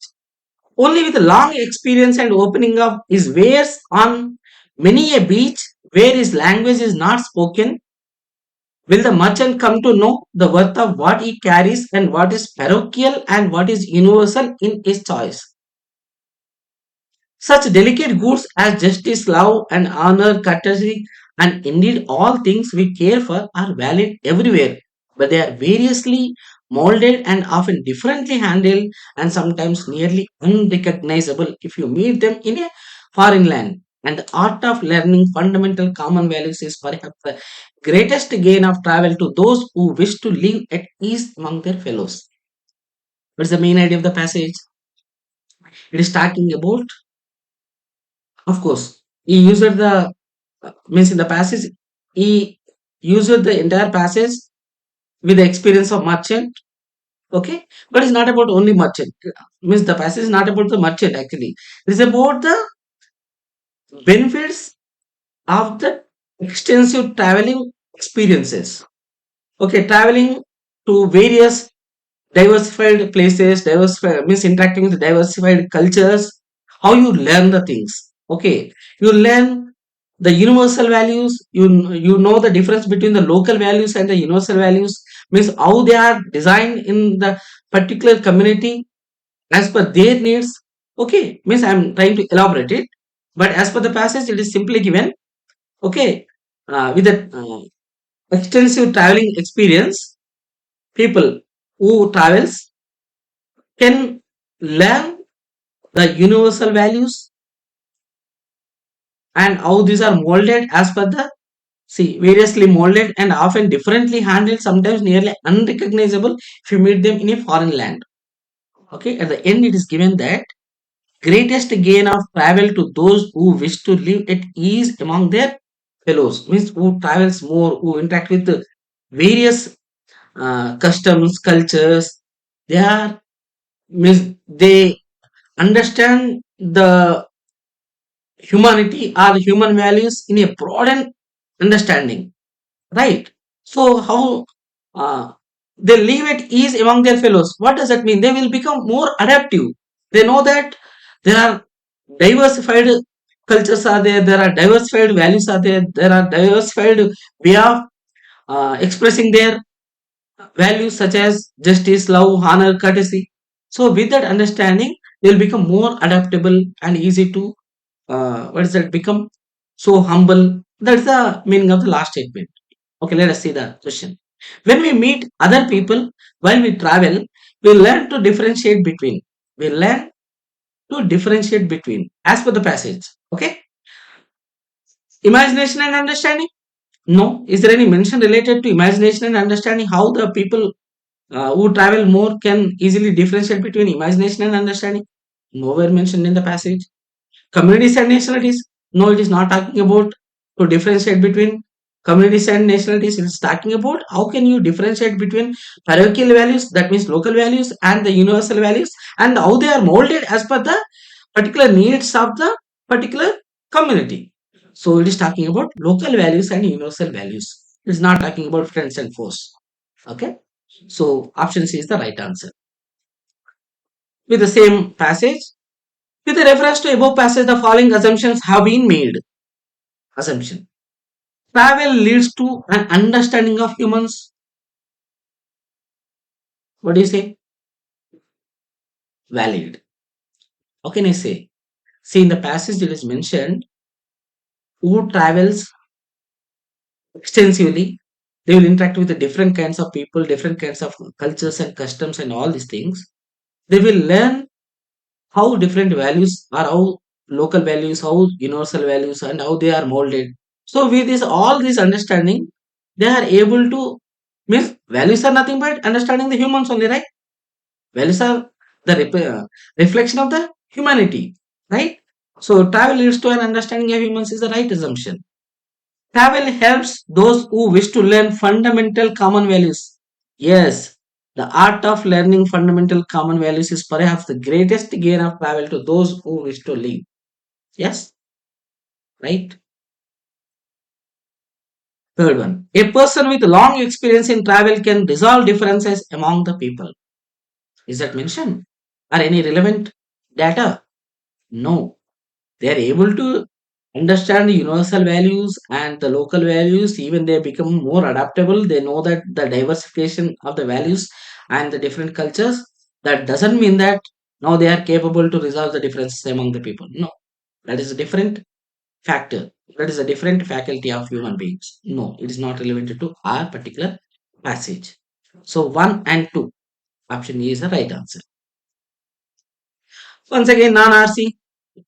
How many times the hours and the minute hand coincide in a clock between 10 a.m. and 2 p.m. same day? Clocks. Topic clocks. Here one interesting topic in clocks. How many times the hour hand and minute hand coincide with each other? I'll give it an example. Let us say, well, 1, 2, 3. Let us say now it is 3 o'clock. Okay. My question to you, this hour hand will move like this. Somewhere else it overtakes the hour hand, that you know very well. So when it's moving the hour hand, that means that minute hand, that hour hand, when the minute hand is overtaking, obviously hour hand also moving. So in 1 hour time, this hour hand will come here and this minute hand will make a round and come here, right? Means I'm trying to say between 3 to 4 in 1 hour, it coincide one time. I hope you understood. In similar way, 4 to 5 between one time, 5 to 6 between one time. That means every hour every hour, the hour hand and minute hand coincide with each other one time. Accepted? Yes. For every 1 hour, minute hand and hour hand coincide with each other one time. Wait a moment. But there is an exception. What is the exemption? In case of 11, 12, 1. See, as per the previous concept, 11 to 12 also one time, 12 to 1 also one time, of course 1 to 2 also one time. But in case of 11 to 1, between 11 to 1, there is only one possibility. Only one time they will coincide each other. That is exactly the time of 12 o'clock. 11 to 12 also it's 12 o'clock only. 12 to 1 also it's 12 o'clock only. So in simple words, for every 1 hour, it minute hand and hour hand coincide with each other one time. But in 12 hours, it's not 12 times. It is 11 times only. That you need to understand. Okay, one time is missing. Okay, so our question is about between 10 to 2, 10 to 2 p.m. right? So between this also 10 to 11 one time, in simple way, 10 to 2 means 4 hours. 4 hours will come 4 times. But as I said, one exemption is there. So answer is 3 times. Okay, answer is 3 times. 3 times is the answer, option A. The calendars for the year 2025 is same for calendars question, replacement of the calendar. So replacement of the calendars we will discuss with like this: 4K, 4K plus 1. I'll tell you what is 4K. 4K plus 2, 4K plus 3 year, and 4K. This 4K is representing leap year, means which is the multiple of 4. Okay. So the repetition of the years based on these values. If the year is 4K plus 1 format, it repeats every 6 years. It repeats every 11 years. It repeats every 11 years. It repeats after every 28 years. And again, it again 6, 11, 11, 28. Okay, I hope you understood the pattern. I'll give it an example. Leap year, any leap year, you can choose it. Except century year. Century year is a different concept. I'll discuss that while we are discussing the calendar topic. Here I want to confine to only non-leap years. Sorry, non-century years. Okay, for example, 2024 is there. 2024 is a leap year. K plus 1 means 2025. It's a 4K plus 1 pattern, right? So 4K plus 1 means it should repeat after 6 years. After 6 years means 2031. The same calendar will be repeated. Okay, further for your understanding, if it is 2026, it will repeat it after 11 years. That means 2037 plus 11, 2037. Okay, but as per our question, 2025 will be repeated in which year? Okay, the answer is 2031 plus 6 years. Okay, 38th question. Let P, Q, R and S be distinct positive integers. Let P, Q, R odd numbers and R, S are even numbers. Consider the following statements. There are 3 statements are given that we'll understand. Okay, and which is the correct one that we need to choose. Fine. For that, P, Q, R as distinct positive numbers and P, Q are the odd numbers, right? This is the concept of even numbers and odd numbers. P, Q are odd numbers and R, S are even numbers. Okay. For this, you should know one concept related to even and odd. Okay. Even plus even, always even. Even plus odd, odd number. The result. You can choose any example. Odd plus odd, always even number. Even minus odd or odd minus even, always odd number. Okay, try to remember this. Even minus or odd minus. I'm not talking about which is bigger, which is smaller. Of course, since it is clearly mentioned positive integers. Okay, so here the point is when two even numbers are added, the result is even number. When one is even number, one is odd number, the result is odd number. Let us say 4 plus 5 equal to 9. So this is one concept. And I'll write for the multiplication. Multiplication also you need to understand.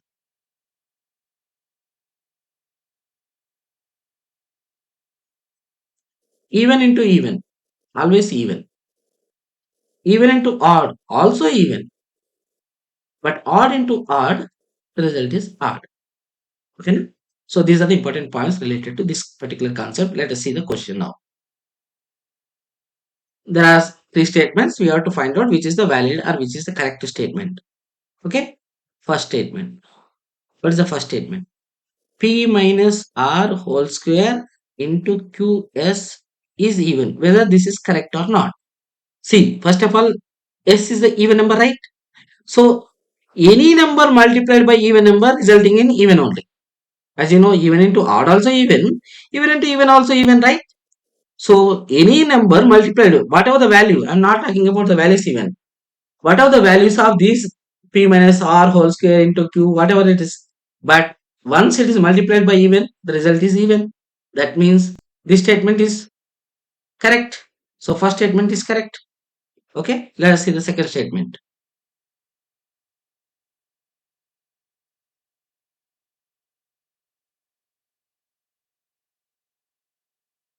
Second statement.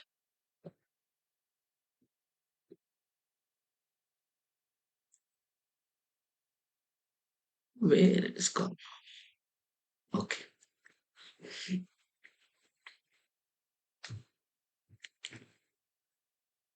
This is the one, right? 38th question. Second statement. Q minus S into Q square is even. Whether it's correct or wrong, we'll see. Okay. As you know, P, Q are odd numbers and RS are even numbers.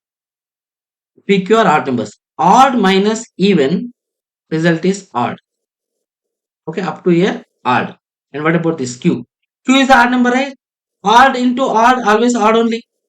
That means odd into odd result in odd number only. But it is given even. Wrong. Second statement is wrong. What about the third statement? What is the third statement? Let me see the third. Second is wrong. Third statement, Q plus R whole square into P plus S. Q plus R whole square into P plus S is odd. Whether this is odd number, the result is odd number or not. Okay. First, Q is odd number. Odd plus even whole square. Odd plus even means odd number. Odd number whole square is nothing but odd number only. Up to there, odd number means up to here, it is odd number. What about this? P is the odd number, S is the even number. Odd plus even, result is odd. And odd into odd is odd. Yes, it is right. So third also correct. So 1 and 3 are the right one. 1 and 3 are the right one. So 1 and 3. This one is right, this one is right. 1 and 3 only. Yes, option C. 39th question. What is the angle between minute hand and hour and when the clock shows 4:25 hours? Clocks. Topic is clocks and angle. I'll use the formula here. Theta equal to modulus 11 by 2 m minus 30 h. Okay. 11 by 2 m is what is that time? 25 into 25 minus 30 into h. H is means 4 hours. 4. Okay. 275 by 2 minus 120. If you multiply 35 by 2, which is equal to 17.5 degrees. Okay, option is there. 17.5. This is the right answer. Next, passage. Read the passage. Try to understand the main idea of the passage and arguments, claims, conclusion. This is the way you have to analyze a passage. Comparatively easy passages. Remember, simple one paragraph. Okay, let us read the passage. Conventional classrooms, by emphasizing fixed duration over learning effectiveness, resign themselves to variable outcomes. The tyranny of the classroom is that every learner is subject to the same set of lectures in the same way for the same duration. In the end, a few learners shine, some survive, and the rest are left behind. After the fixed duration, the classroom model moves on, with not a thought spared for those left behind. This is how we end up with 10% of employability in graduates after a decade and a half of formal education. repeating the same ineffectual script in the realm of skill education will not produce different results. In, in other words, is warning. The last statement is warning that if you repeat the same pattern in skill education also, you won't expect the different results. Okay. So what is the main idea of the passage? Is actually this is the critical, means criticizing. Okay. The tone of the author is critic. Okay. Is criticizing the existing classroom structure. That means the conventional classroom mechanism, how it operates. It focuses more on the duration rather than focusing on the outcomes. Okay, that is given in the passage. So that's the reason. And not only that, he is saying that if the same thing applicable, means the same pattern, means simply focusing on the duration, apply, means it is subject to the same set of lectures in the same ways for the same duration. How do you expect the different results? That is the what is that uh, criticization of the author. Okay, so it's like one size fit for all. That is the meaning, right? Means you are applying the same logic for everyone, uh, for every student, whether he is capable of to understand the given point or not, whether he is dull or very active or very clever, irrespective of the student's capability, you are applying the same logic, right? That means one size fit for all. Okay. So what is the result of that pattern? 10% employability. Okay.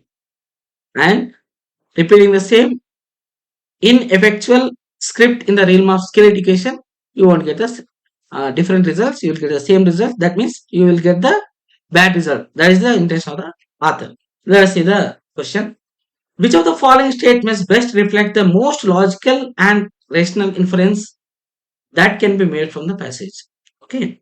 Inference. First statement, in conventional classroom learning, the central goal is duration of learning rather than attainment of competency. That is the main, what is that idea of the passage means is criticizing that particular aspect of the existing classroom structure. That is right. Second, conventional classrooms encourage one size fits for all approach and stamp out all differentiation. Exactly. Right. So both 1 and 2 means, I think it is easy to understand. Second, same passage. Based on the above passage, the following assumptions have been made. This time, assumption. As a large number of workers in our country are employed in an unorganized sector, India doesn't need to change its present conventional classroom system education. Exactly opposite to the idea of the passage. Is criticizing the existing pattern, that means existing structure of the classroom mechanism, that means is suggesting to change it. That's the meaning. It is exactly opposite to the passage idea. So it is inconsistent with our passage, eliminated. Even with its present conventional classroom systems of education, India produces sufficient number of skilled workers to fully realize the benefits of demographic remain. What do you say? Exactly opposite to our idea of the passage. Is saying there is just 10% of employability. How do you say sufficient number of skilled workers based on the existing classroom structure? So second also eliminated. Neither one nor two. Next passage. When a child reaches adolescence, there is apt to be a conflict between the parents and the child, since the latter considers himself to be by now quite capable of managing his own affairs. Okay, that means the child. While the former are filled with parental solicitude, which is often disguised for love of power. Parents consider usually that the various moral problems which arise in adolescence are peculiarly their province. That means parents' province. The options they express, however, are so dogmatic that the young seldom confide in them and usually go their own way in secret. The main idea of the passage is the conflict between parents and their adolescent children. Conflict in the sense the different way of expression. Okay, And here, if you see the tone of the author, actually is more biased to the children rather to the parents. How can I say? Using this strong word. See, are so dogmatic means he's saying the parents' approach is so dogmatic. It's a very strong, what is that? Criticization. Okay. And even it is said often disguised for love of power. So it is trying to criticize the parental role to control the adolescent children. That's the meaning. Okay. Right. Let us see the question. Based on the above passage, the following assumptions have been made. The adolescent doesn't feel comfortable with his parents because they tend to be dominating and assertive as per the passage. Yes, it is correct. Why? See, adolescent doesn't feel comfortable. If really they are comfortable, they'll accept their parents. Why they go on their own way in secret? If they are comfortable, that means they are not comfortable. So that is a valid assumption. Right? Second statement. The adolescent of modern times doesn't have much respect for parents. Even though author is criticizing the way parents handle the children, that doesn't mean that, as per the author, is not trying to convey that present modern times children don't respect their parents. No, it is not like that. Okay, so second is not correct. One only. Same passage. One more question. Which one of the following statements best reflect the central idea of the passage? Central idea of the passage. Let us see. Parents in general may not be of much help when children are on their way to becoming adults. That is the topic. Okay. So that's the correct only. But as you know, we have to hold for a moment. We have to see the remaining options. When children reach adolescence, involvement of parents in their lives is unnecessary. No, it's not correct. Nowhere, as per the passage, the author is not suggesting parents' role is unnecessary. He is only criticizing the nature how they handle the adolescent. That doesn't mean that you should not involve at all. You should not handle the children at all. You have to handle the children in such a way that they have to accept their parents, and you need to understand their real problems. Okay, that is the main idea of the passage. That doesn't mean that parents' role itself unnecessary. No, right? Third, modern day nuclear families are not capable of bringing up children properly. What do you say? Eliminated. Two ways you can eliminate. One is it is the extreme statement. The other way also you can eliminate. It is talking about nuclear families. If passage is talking about general. See, general bringing it down to narrow. Okay, that's also one way to eliminate. Okay. D. In modern societies, adolescents tend to be stubborn, disobedient, and careless. Is it suggested in the passage? No. In fact, is more biased or more favor to the children as per the passage, the tone of the passage. Okay, is not criticizing the children, is criticizing the parents, their nature, how they handle the adolescent children. Okay, so first option is the right option. Non-RC. What is the number of fives used in numbering a 260-page book? Okay, it is very interesting topic. Numbering 260-page book, right? How do you number? 1, 2, 3, 4, 5 up to 260. How many fives are there in 260? That's it. Actually, for that, I want to discuss one uh, important concept related to this numbers. See, if you count 1, 2, 3, 4 up to 19, you count how many times I wrote 5, how many times I wrote 2. Okay, any digit from 1 to 19 you have to write. If I say 1 should be written 20 times. I'll show you with an example. 2 also should be written 20 times. All digits are written 20 times. I'll give it an example. How it is 20 times? I'll show you with an example. 5 only I'll use it. Okay, I'll use the 5 itself. Anyway, the question is about 5. See, how many times I'll write 5? 5, 25. In 25 also 5 is there. 35, 45, 55. Here two times are there. Remember that. 55, 56, 57. Sorry, that also correct. But I want to discuss in other way. 55, 65, 75, 85, 95. Not only that, 51. Sorry, 50 also. 50 also. 50, 51, 52, 53, 54, 56, 57, 58, 59. If you count 1, 2, 3, 4, 5, 6, 7, 8, 9, 10, 11, 12, 13, 14, 15, 16, 17. How many days? Wait a moment. 1, 2, 3, 4, 5, 6, 7, 8, 9, 10, 11, 12, 13, 14, 15, 16, 17, 18, 19. 19 times. Anything missing? 51, 52, 53, 54,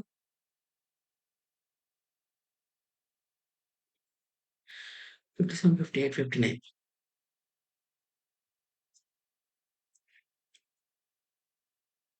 Really? 1, 2, 3, 4, 5, 6, 7, 8, 9, 10. That's fine.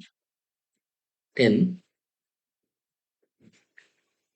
Sorry. See, I missed the 15. Silly mistake. But I know this is 20 times. Got it? 20 times right. I missed the 15. Okay, sorry. Sometimes silly mistakes. Okay. So every digit comes 20 times. That is sure. Okay. Right. So up to 99, 5 will come 20 times. And up to 199, that means 100 to 199, one more 20 times. Even 200 to 299 also 20 times. That means 60 times will come. But our number is 260 only. So out of 60, which are missing? 265 is missing, 275 is missing, 285 is missing, 295 is missing. That means 4 times missing, right? 60 minus 4, 56 is the right answer. Okay. What I got? 60 minus 4, 56. Okay. See, it happens even in exam also. I guess I made a mistake in the earlier. Really, I want to show you that. How funnily I did the mistake. Now it's 44 question. Remember, I will show. See how we'll do the silly mistakes in examination hall. I think fifth question. I did the mistake. Here only. If you go back to the video, I did this mistake. Now I recollected that thing. See, when I discussing this question, I did everything correct. I did. I showed this 5, 4, everything I did. 3, 2, 1. Okay. Then I told you 5 plus 2, 4 minus 3, 1. Okay. Into here, my plus minus minus, I told you we'll get the answer 0. Okay. But I told you option 2. Okay. Option 2 is wrong, right? Actually, option is this one. See how we do silly mistakes. That happens for everyone. It's not a big thing. Out of 100, if you do one or two mistakes in that way, also fine. It is acceptable. Okay. But you have to be very careful. That I did in this video itself. See, now I remember. 44th question is completed. 45th. What is the sum of first 28 terms in the following sequence? Okay, what is the sequence? 1, 1, 1, 2, 1, 3, 2, 1, and go on. That means 1, 1, 2, 1, 3, 2, 1, 4, 3, 2, 1, 5, 3, 2, 1, 6, 5, sorry, 5, 4, 3, 2, 1, 6, 5, 4, 3, 2, 1, 7, 6, 5, 4, 3, 2, 1. It's going on like that. But we need 28 terms. 28 terms means 1, 2, 3, 4, 5, 6, 7, 8, 9, 10, 11, 12, 13, 14, 15, 16, 17, 18, 19, 20, 21, 22, 23, 24, 25, 26, 27, 28. Okay.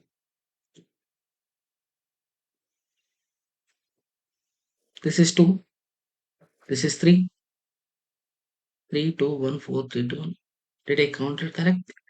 1, 2, 3, 4, 5, 6, 7, 8, 9, 10, 11, 12, 13, 14, 15, 16, 17, 18, 19, 20, 21, 22, 23, 24, 25, 26, 27, 28. One extra. Okay, that I'll remove last. 2 plus 1, 3. This is 6. This is 10. There is a pattern. Do you observe? 5 extra, 15. 6 extra, 21. 7 extra, 28. But 1 is not there. This should be 27. Okay. Okay, 27.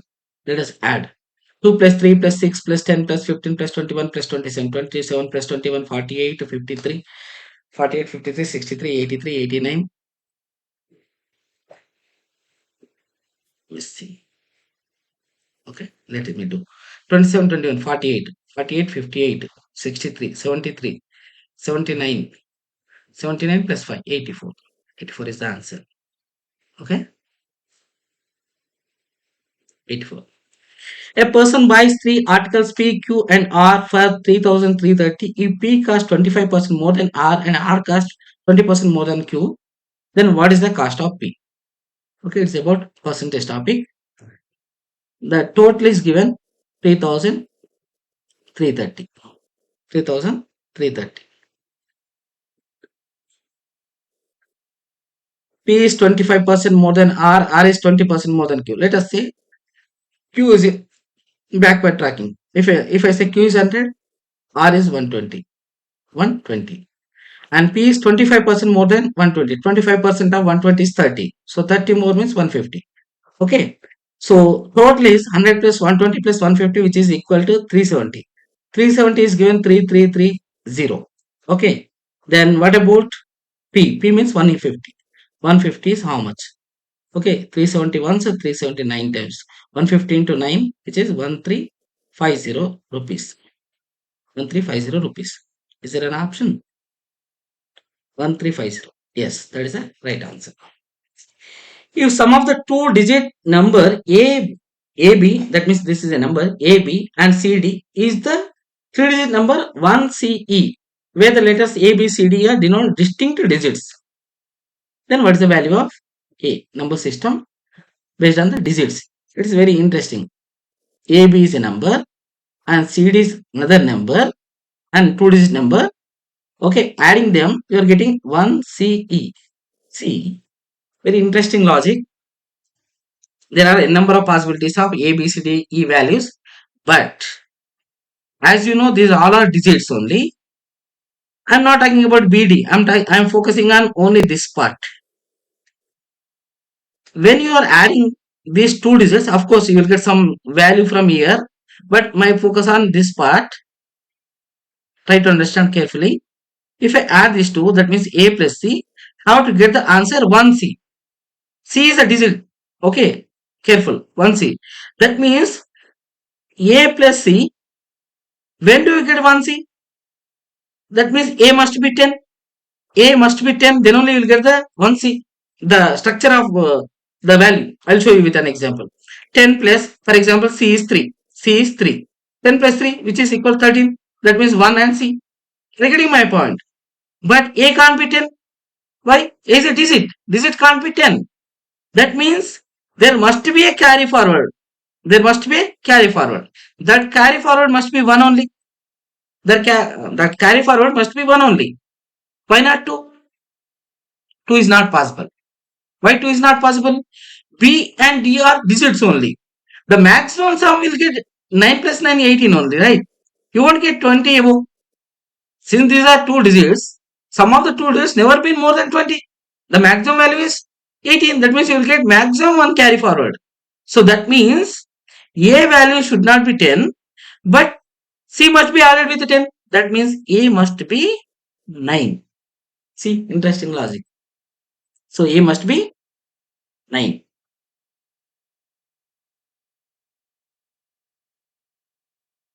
Earlier also it happened like this. Okay. Okay. So where we are? The A value is 9. 48. Three numbers are selected from the set of first 7 natural numbers such that x greater than 2, y greater than 3 is that how many such distinct triplets are possible. Okay. Once again, number system. How many questions are there based on number system? Okay. So the condition x greater than 2y greater than 3z and x, y, z are the first set of natural numbers. First 7 natural numbers. That is nothing but 1 to 7. Okay. So here I will go through the possibilities. I will start with the biggest number. If I choose x is 7. Okay. X is 7. What are the possibilities? Let me see. If x is 7, so what is the y possibility?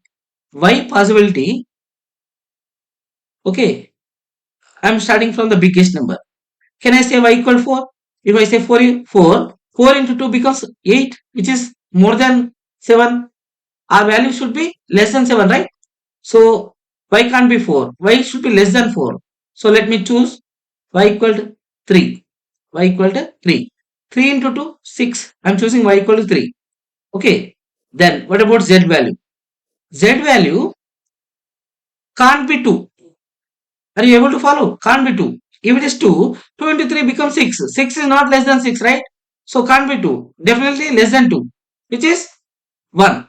So if z is 1, then this value becomes, yes, this is a valid one. That means what is a triplet? I am writing the first triplet. 7, 3, 1. Are you able to follow this point? Okay. Next triplet. I am writing directly. If it is 7, means I am fixing the x value 7. The possibility of y is 2. Yes, 2 into 2, 4. And what is the possibility of z? Once again, 1. You can't go with less than 2. If it is less than 2 means 7, 1. But what about this value? So with 7, these are the two possibilities. Now, I'll choose the x equal to 6. The third possibility. X equals 6. Y must be 3 can't be possible, right? If it is 3, 3 into 2, 6. So it should be 2 and it should be 1. Okay. Is it possible to write here 1? If I write 1 here, means this is only the possibility with 6. Then what about x equal 5? Yes, 5, 1, 1. So, not sorry, not 1. This is not 1. This is 2. Okay, 5, 2. Okay, these are the 4. Now, you can't write with 4. X equal 4 is not possible. Why? You can't get y values and z values. So, how many triplets? 1, 2, 3, 4. 4 triplets. 4 triplets are possible. 4 triplets. Yes. Option D. 49th question. The total cost of 4 oranges, 6 mangoes and 8 apples is equal to twice the total cost of 1 orange, 2 mangoes and 5 apples. One statement. Okay.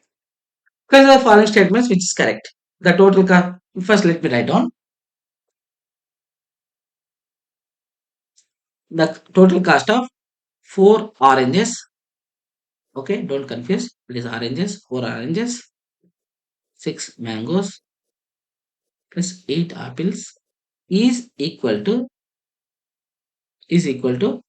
twice the total cost of 1 orange, 2 mango and 5 apples. Twice. Let me write down directly. Twice means 2 oranges. 2 oranges, 4 mangoes plus 10 apples. This is the given statement.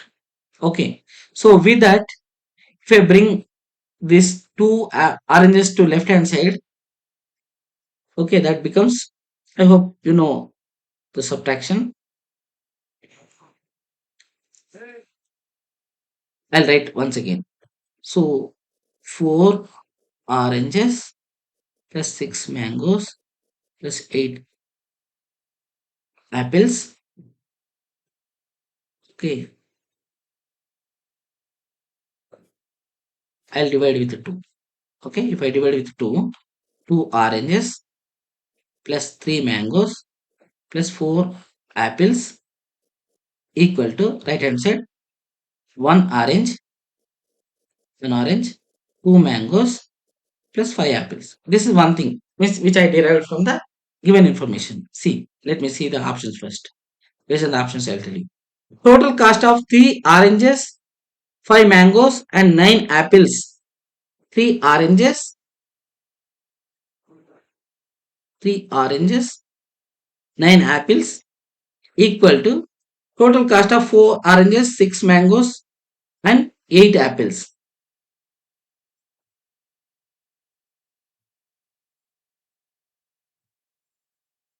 3 oranges, 5 mangoes, right? If I add these two, if I add these two, 3 oranges,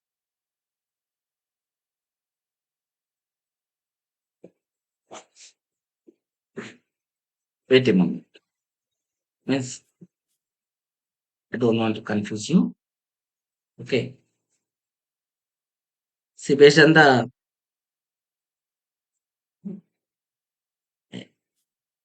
wait a moment, I need a big screen actually to write it. Okay. What is trying to say? 3 oranges, 5 mangoes, and 9 apples is equal to, very good. Let us say this entire value. Okay, this entire value is equal to some, for my convenient, I'm writing. Let us say this entire value is some p. Okay. So if this also equal to p, this also equal to p. If I add these two, okay, this becomes 6 oranges plus 10 mangoes plus 18 apples, which is equal to p. Dividing by 2, 3 oranges plus 5 mangoes plus 9 apples, which is equal to p. P is nothing but this same thing, right? See, that is the meaning of the first total cost of 3 oranges. Observe carefully. 3 oranges, 5 mangoes and 9 apples is equal to P. P means any of them. These are this. So 4 oranges, 6 mangoes and 8 apples. Yes, first is correct only. Okay, first is correct only. Let me see the second one. Okay, very interesting. Okay, let me see the second statement. Total cost of 1 orange and 1 mango, 1 orange and 1 mango is equal to the cost of 1 apple. Interesting.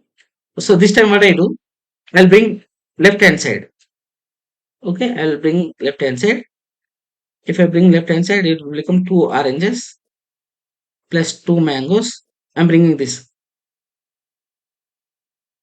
is equal to this 8a. I'm bringing right hand side, that is 2 apples. So 1 orange plus 1 mango is equal to 1 apple. That is the statement, I guess.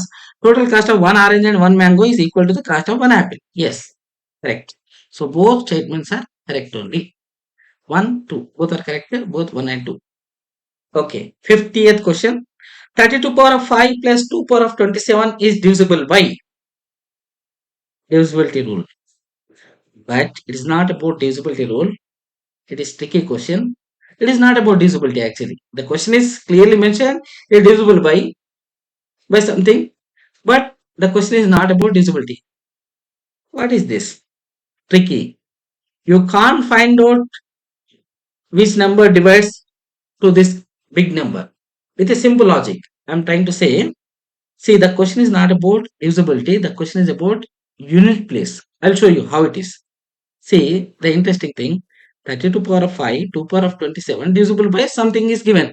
You can't find out this number is divisible by which number directly. Means applying the divisibility rules means you should know the entire 32 power of 5 value and 2 power of 22, 2 power of 27 value, and you have to add, you will get a big number. Then you have to apply the divisibility rules. No, this question is not about the divisibility rule at all. But how can I say the answer?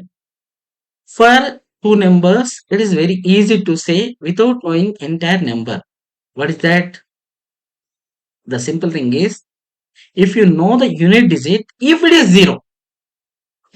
0, remember, if the unit place is 0, then the number is divisible by 10. That I know very well.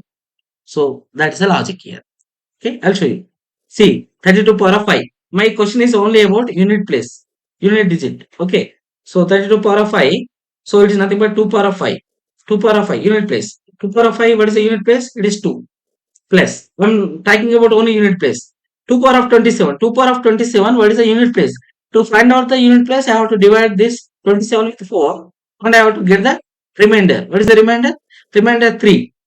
Means 2 cycles 4 times. Okay. So 3. So 2 power of 3 is nothing but 8. So unit place of this value is 8. Unit place of this value is 2. 2 plus 8 is 0. See, I am talking about only unit place.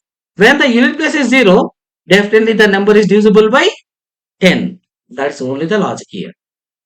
I hope you are getting why I am trying to say this question is not about the divisibility rule. This question is about unit place. If you know the unit place is 0, then only you can get the conclusion that that number is divisible by 10. If it is unit place is not 0, in case you can't say anything which number divides the particular answer. I hope you are getting. So this kind of questions, in case if it is repeated with the same pattern, you simply say the answer is 10. Or if option 5 also there, 5 is also one possibility. Okay, with that only we can say a number is divisible by 5 or 10 based on the unit place. If unit place is 5, then you can say yes, the number is divisible by 5 also. Okay, that we'll discuss in further topics. Means whenever we discuss particular topic, there I'll elaborate all different models, different concepts. But here I am confining to this particular question.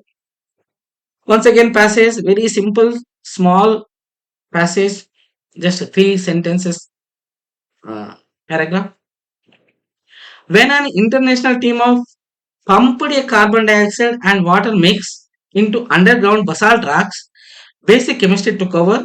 The acidic mixture dissolved the rocks, calcium and magnesium, and formed limestone. Basically, carbon dioxide is converted into stone, exclaimed the scientists. This is the passage. What's the main idea of the passage? There is an experiment. With that experiment, they found out something. What they found out? See, the experiment is the mixture of carbon dioxide and water pumped into basalt rocks. Basalt rocks having different minerals. Out of them, calcium is there and magnesium is there. Okay. So when this carbon dioxide with water mixture, that is carbonic acid. Actually, if you know, it's nothing but carbonic acid. When the carbonic acid enter into the basaltic rocks, that interact with the calcium, where it turned into calcium carbonate, which is nothing but limestone. Okay. Why they exclaimed? Can you say why they exclaimed? See, each word is important and the tone of the passage is also important. It is clearly said, exclaimed the scientist. Why they exclaimed? The word exclaimed indicates they found which is more crucial for our purpose, right? Okay.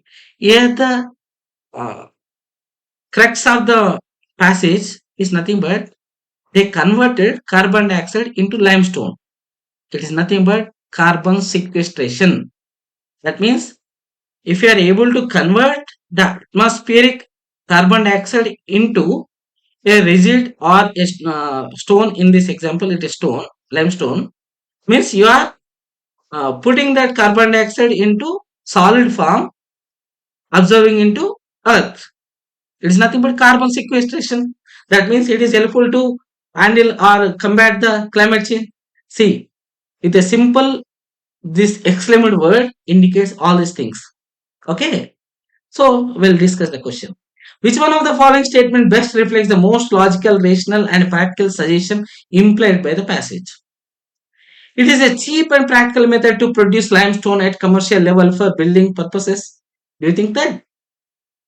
They exclaimed for they are able to convert into limestone means the it is important about the limestone?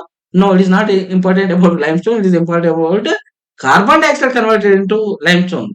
Okay, so it's not about cheap technique they found out. No, this can be used as one of the methods of carbon sequestration. Yes, exactly. That is the reason they exclaimed. But hold a moment. Let me see the remaining options also. Later we'll find out the answer. Of course. Basalt rock can be made a good source of calcium and magnesium minerals by this method. What do you say? See how tricky the options are given. Okay, most convincing. Yes, calcium is there in the passage, magnesium is there. Yes, they are able to extract it. No, it is not focusing on extraction of minerals. It is only focusing on how carbon dioxide converted into limestone. Okay, so option C is eliminated. Fourth, the good rock dissolving acid can be produced by mixing carbon dioxide and water. See, I don't do, I no need to explain. Okay, how tricky the option is. So, option B is the right answer. Geographers, next passage. Geographers analyzed 175 satellite images of ocean color, which is an indicator of phytoplankton productivity at the ocean surface. Means, okay, and found that giant icebergs are responsible for storing up to 20% of carbon in the southern ocean. The researchers discovered that melting water from giant icebergs, which contains iron and other nutrients, supports hitherto unexpectedly high levels of phytoplankton growth. I hope you know phytoplanktons, the primary producers. Okay, primary producers in our food chain. Okay, and what is this all about? It is talking about an means geographers analyzed ocean color through satellite images. Okay, by ocean means observing the ocean color, they are able to find out where the density of the phytoplanktons. Okay, I hope you know this concept. If ocean is blue, there is nothing. Means there is no algae, there is no phytoplanktons. If it is greenish, that means there is existence of phytoplanktons. Okay. Uh, so here, based on the ocean color, they are able to find out that yes, primary productivity, that means phytoplanktons are dense, where means giant icebergs are responsible for storing up to 20% carbon in the southern ocean. Okay, carbon in the sense, store percent of carbon in the sun, nothing but the existence of the phytoplanktons. Carbon in this passage is reflecting the what is that? The existence of the phytoplankton. That's the meaning. The researchers discovered that melting water from giant icebergs, which contains iron and other nutrients, supports either to unexpectedly high levels of phytoplankton growth. Okay, means it's all about the observation based on the ocean color. They are able to conclude that giant icebergs are supporting the growth of the phytoplanktons, and phytoplanktons are nothing but primary producers. Primary productivity get increased. Primary productivity get increased means that reflects in the food chain. Okay, obviously it increases the biodiversity. Okay, in simple terms. So let us say, based on the above passage, the following assumptions have been made. Giant icebergs have a bearing means influence on primary productivity and food chains of the Southern Ocean. Yes, exactly. That's the meaning of the passage. Second, melting of giant icebergs can produce climate change effects and impact world fisheries. What do you say? Many students, as I know, consider this is the right answer. Yes, it is clearly mentioned in the passage. Melting of giant icebergs can produce climate change. How can produce climate change effects?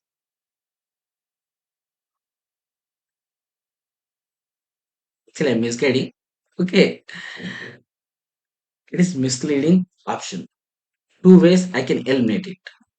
One thing is melting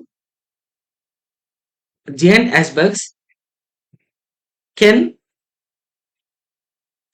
support the growth of the phytoplankton that affect the climate change in positive way. Means they support the primary producers, means they can combat the climate change. Up to that, it is can be inferred. But in the next part, impact world fisheries. Here you have to eliminate.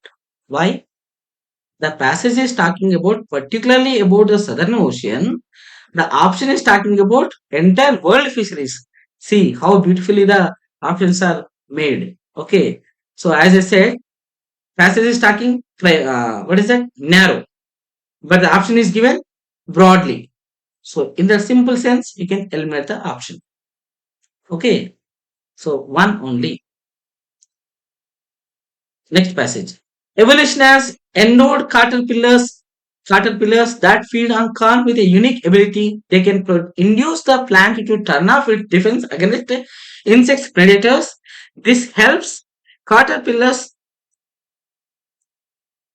to eat more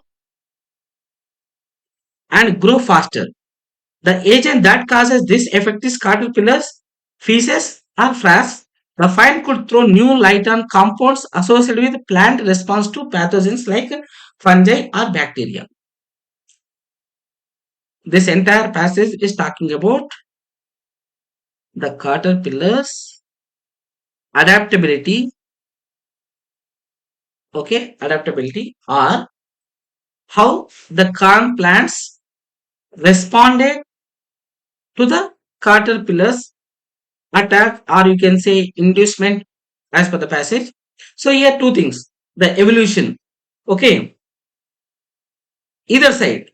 Caterpillars means they evolved in such a way that they are able to produce certain substance, feces or frass, that can induce the plants not to produce the whatever the defense mechanism is there in the corn plants.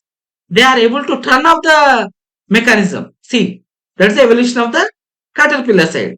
The other end, how corn plants are responding to that attack, that also can be analyzed, right, by the scientist. So with that, the last statement, that is most important here. The find could throw new light on compounds associated with plant response. That's the reason I said na, corn plant response also there, and corn plants response to pathogens like fungi and bacteria. Okay, fungi or bacteria, fungi or bacteria. Okay, see, plants response to fungi or bacteria. Fungi and bacteria are pathogens, and these response, plant response towards the pathogens is nothing but immunity. Immunity of plants, not human beings. That should be very clear. This entire passage is talking about only plant kingdom. Okay, now. So let us see the passage. Sorry, question. Which one of the following statement best reflect the most logical and rational and practical message conveyed by the passage? Okay. Farmers can use caterpillars to feed on weeds in their crop fields, plantations. Tricky. First two ways you can eliminate: feed on weeds. As per the passage, caterpillars are not feeding on weeds; they are feeding on corn plants. That is one thing. Okay, okay. Can I eliminate this? Yes, eliminated. There are simple ways you can eliminate. Okay, no need to discuss the second method. This finding can help in the development of clinically useful antimicrobial compounds. Most students got this option correct. Why? Here, antimicrobial bacteria is mentioned. Yes, bacteria is mentioned, and it is clearly mentioned plant response to pathogens like fungi and bacteria. Yes, we can means it is useful for antimicrobial compounds. No, okay, it is restricted to plant kingdom. Plant kingdom, that is very suitable option is a C, sustainable pesticides. Okay, plants response is nothing but related to pesticide. Okay, so C is the right option, not the B. Many students got confused with the B option. Okay, and of course D is the not the correct one. I know it. Caterpillars can genetically modify to predators of other plant pest. Irrelevant, eliminated. Option C is the right answer. Okay, logical reasoning. Letter series. Here I will use. See this kind of questions. First of all, I'll use here only, not to use this. This kind of questions. Once again, while I'm discussing this particular topic, I'll discuss the different model questions. But in this particular question, whenever this type of questions are given, divide into equal parts based on observation. See, here observation is most important. With the first glance, I understood that there is a pattern, there is a repetition. See, BCD means I am observing only BCD. See, up to here it's fine. And here ABC is there, here ABC is there. So I want to divide here. So with this, now I got like this. A, B, C, D, one, one, one set, and dash B, B, C, D, one set. Then after A, B, C, dash D. So can you guess what could be the answer? So here B, B is there. So I can guess here A. So then I got the pattern. A, B, C, D. If I write here also A, B, B, C, D, then A, B, C, C, D, then A, B, C, D, D. Okay. So I'll show you the pattern now. I'll show you the pattern. A, B, C, D, A, B, B, C, D, A, B, C, C, D, A, B, C, D, D. Do you observe the pattern? A twice, B twice, C twice, D twice. So what could be the right answer? Here A, that means A should be there. Then again A should be there. Then A, B, C, A, C, D. Option C is the right answer. Okay. 55th question. Let P and Q be positive integers satisfying P less than Q and P plus Q equal to K. What is the smallest value of K that doesn't determine P and Q uniquely? Very tricky format. Means the question format is very tricky to understand for non-math students especially. See, P less than Q is one condition, P plus Q equal to K other condition, and you need to find out the smallest value of K in such a way that that value doesn't determine P and Q uniquely. That means I'll show you with example. And P and Q positive integers, let us say P equal 1 and Q equal 2. 1 less than 2. 1 plus 2 equal to 3. If K value is 3, I simply say P value is 1, Q value is 2. Can you say, I'll frame the question in this way. If K equal to 3, is there any other possibility of P and Q other than 1 and 2? No, right? There is only one possibility of P equal 1, Q equal 2. Why? P less than Q. So it determines P and Q values. Are able to follow? And second, this time, I'll choose P equal 2, Q equal 3. 2 plus 3, yes, that is only the part. Both should not be equal, right? 2 plus 3, which is equal to 5. Yes. So, now, if K equal to 5, P equal to 2, Q equal to 3. This is only the possibility or any other possibility to get K equal to 5. Yes, this is the tricky part here. Okay, if P equal to 1 and Q equal to 4, 1 plus 4 equal to also 5. That means when K equal to 5, you can't determine P and Q values uniquely. Are you getting the meaning of the question? So very interesting. That means K equal to 5. If K equal to 5, you can't determine P, Q values uniquely. Why? There are two possibilities. P equal 1 and Q equal 4, one possibility. And P equal 2 and Q equal 3, other possibility. With the two options, you can't determine which is the right one. That means K value is equal to 5 is the smallest value which can't determine P, Q uniquely. I hope you understood. Now, direction question. In exam also, direction questions is very simple. But while you are doing itself, you have to be very careful to draw the diagram. Okay. Let me draw the diagram. A person walks 100 meters straight from his house. Let us say house is here. House is here. 100 meters straight from his house and turns left. So 100 meters, easy one. And turns left and walks 100 meters. Again turns left and walks 100 meters. You have to be careful. Here already 100 meters means this should be equal. He turns left and walks 100 meters. Again turns left and walks 300 meters. That means he is going like this. Already this is 100 meters. So this is 200 meters. Okay. 200 meters. Now easy here. Then turns right and walks 100 meters to reach his office. Here it is 100 meters. Here is the office. Okay. Let me check once again. A person walks 100 meters straight from his house, turns left and walks 100 meters. Again turns left and walks 100 meters. Again turns left and walks 300 meters from here and turns right and walks 100 meters. Now easy here. So question is, in which direction does he walk initially from his house if his office is exactly northeast direction? That means house is here, office is here. If this is the northeast, okay, if this is the northeast, remember, if I say if this is the north, this is east, I'll use the other color.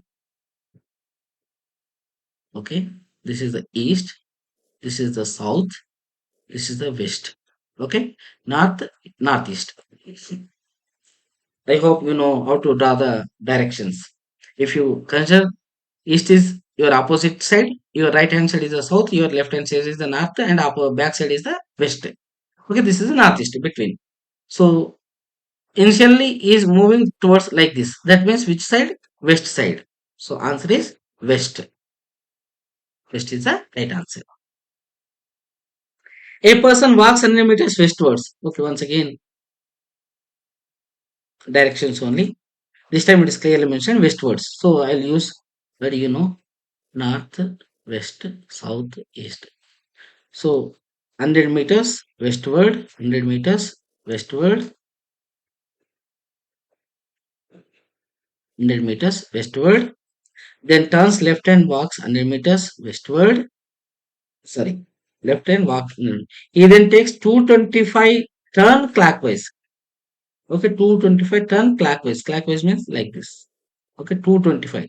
225 means exactly opposite is 180 and this side is 225. That means he is moving this side. Okay, parallel to that. Clockwise. In which direction is he walking now? This direction. What is this direction? Northeast. Northeast is the right answer. Okay. 58th. A statement is given followed by two conclusions, number 1 and 2. Consider the statement and the conclusions. Okay, it is a statement and conclusion. India is the world's largest producer of milk. What is the conclusion? India is the world's largest exporter of milk. You conclude that? No. Maybe or may not be. See, may or may not be is not the conclusion. Remember, when you say conclusion means it should be 100% correct. Then only it is the conclusion. Conclusion is not the possibility. Okay. So with that, see, if India is the world's largest producer doesn't mean that world's largest exporter. Maybe or may not be. Why? We are largest producer. Even though we are not able to produce sufficient to our population, in case that time you don't export, right? So may or may not be. So conclusion 1 is not correct. Conclusion 2, India doesn't import milk. Once again, this is also not possible. Means may or may not be. Why? Doesn't import milk? No. If even though we are producing lot of milk, if that is not sufficient to our needs, since our population is high, so comparatively we are the largest one in producing milk. But even though if it is not sufficient to our population, that time we will import. So here what I am trying to say, see, conclusion must be 100%. That is only my point. So this is possibility, but not the conclusion. So both are wrong. Neither one, nor two. I hope you understood my point. Okay. 59th. A question is given followed by two statements. Once again, consider the question and the statements. Question. What are the values of m and n where m and n are natural numbers. M plus n greater than mn and m greater than n. Statement 2. The product of m and n is given 24. Okay. Then you have to find out which one of the following is correct in respect of the above question and the statement. What is the question? What are the values of m and n? Interesting question. This is called data sufficiency. Whether the given statements are sufficient or not to get the answer. Statement 1 is sufficient to find out the value of m and n. Let me check. M plus n greater than mn, where m greater than n. With this, can I find out the m and n values without any other information? And one clue is given, means one condition is given. What is that condition? M and n are natural numbers. So m and n are natural numbers means, is there any possibility to get this value with natural numbers? Remember, natural number starts from 1, 1, 2, 3, 4, 5. No possibility of m plus n is greater than mn. No. Why? You can choose any number, 1, 2, 1 plus 2. Sorry, my apologies. Only one possibility. This is only the one possibility. 1 plus 2 is 3 and 1 into 2, 2. This is only the possibility. Other than that, you can't get any possibility to satisfy this value. So if I say, since m greater than n is given, that's the reason I want to use this word. M is equal to 2, n equal to 1. Yes, this satisfies, and I will get the values of m equal to 2, n equal to 1. So using the statement 1 alone, I am able to find out the value. What about second statement? Using the second statement, can I get the value? See, I hope you understood. There is only one possibility. So with that one possibility, I can get the answer. Yes, m equal to 2, n equal to 1. Other than that, you never get the that condition. M plus n greater than mn, you never get that. If it is 0 is there, yes, that is a possibility. But as it is said, mn are natural numbers. Natural number starts from 1. So statement 1 alone is sufficient to get the answer. But I have to check the second statement also. What is the second statement? The product of m and n is the product of m and n equal to 24. Many possibilities are there. 1 into 24. Of course, m is great. M 1 into 24 also 24. 2 into 12 also 24. 3 into 8 also 24. Can I get unique values of m and n? And one more thing I want to mention here. This question types are called data sufficiency. When data sufficiency questions are given, you need to find out unique answer. Then only you have to say yes, it is possible. If you are getting more than one answer, that doesn't mean that you are getting the answer. Right, to understand, you have to get the unique answer. Then only you have to say yes, it is possible to get the answer. So by using the second statement alone, I'm not able to get unique answer. I'm able to get the answers, many answers. Okay. So option misstatement 2 is not sufficient to get the answer. So the question is answered by using one of the statement alone, but cannot be answered using the other statement alone. Yes, this is the correct answer. Remaining all are wrong. The question can be answered by using either statement. No. Yeah, of course, I need not to see. First itself right. 60th question. A question is given followed by two statements. Same. What is that? Data sufficiency. What is the time required to download the software? The size of the software is 12 megabytes. Means size is given. The transfer rate is given 2.4 kilobyte. Means speed is given. The size is given. Using both, can I get the answer or not? Using both. Where is the option? The question can be answered by using both the statement together, but cannot be answered using one. Option C. Passage.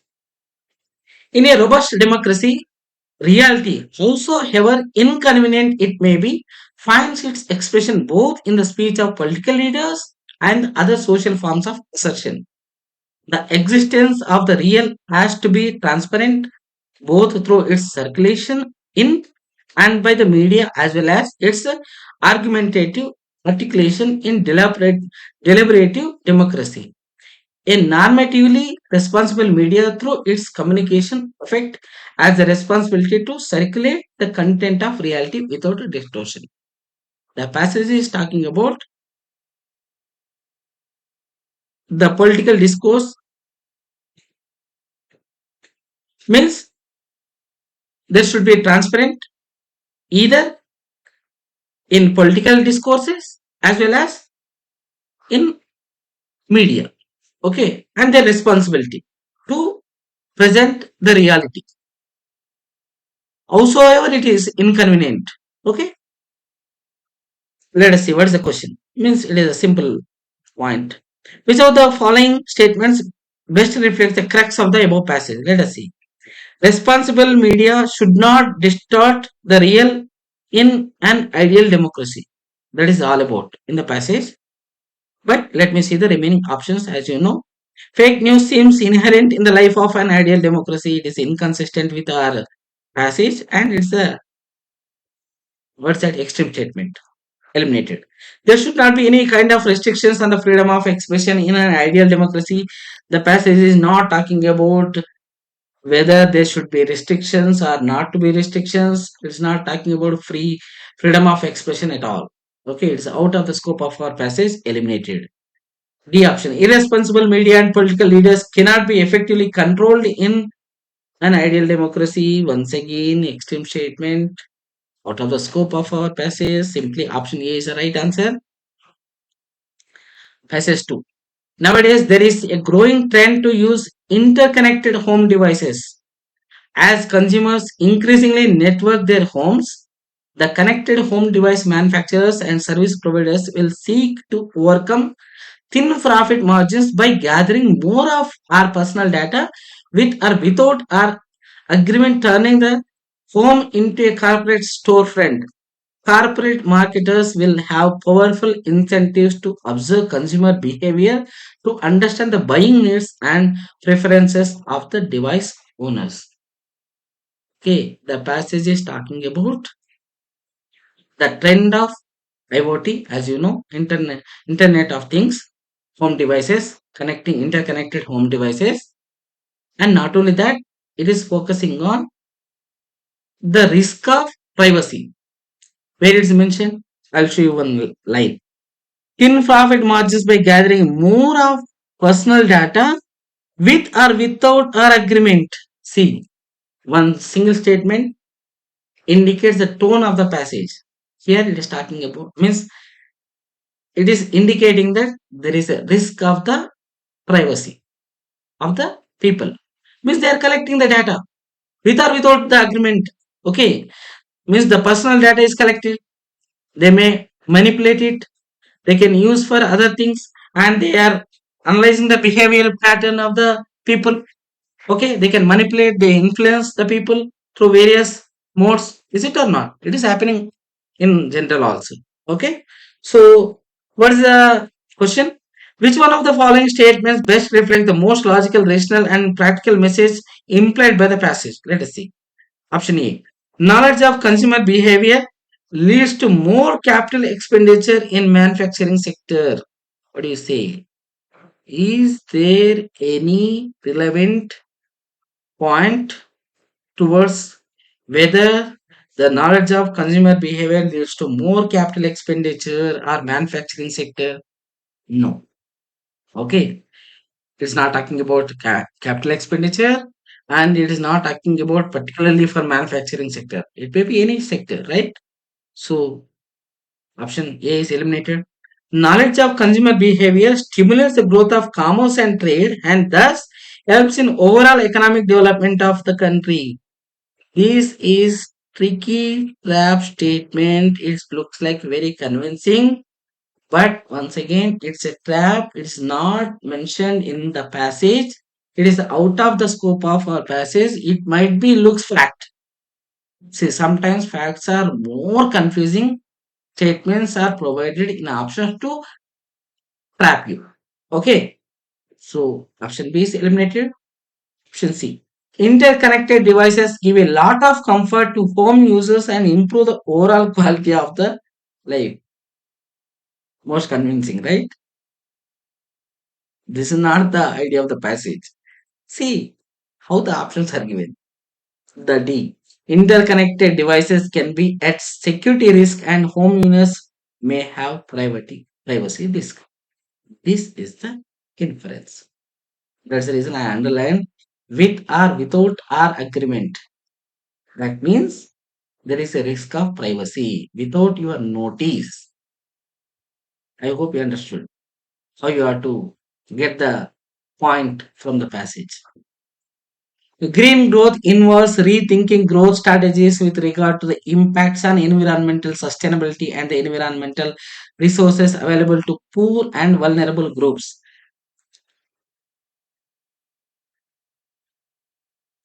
In rethinking growth, we need to focus on current reality of resource constrained world.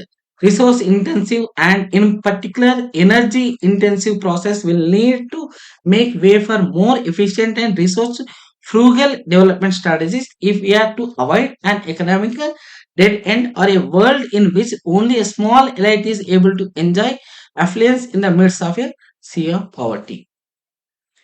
It is talking about we need to change the pattern of growth models. There are a number of growth models.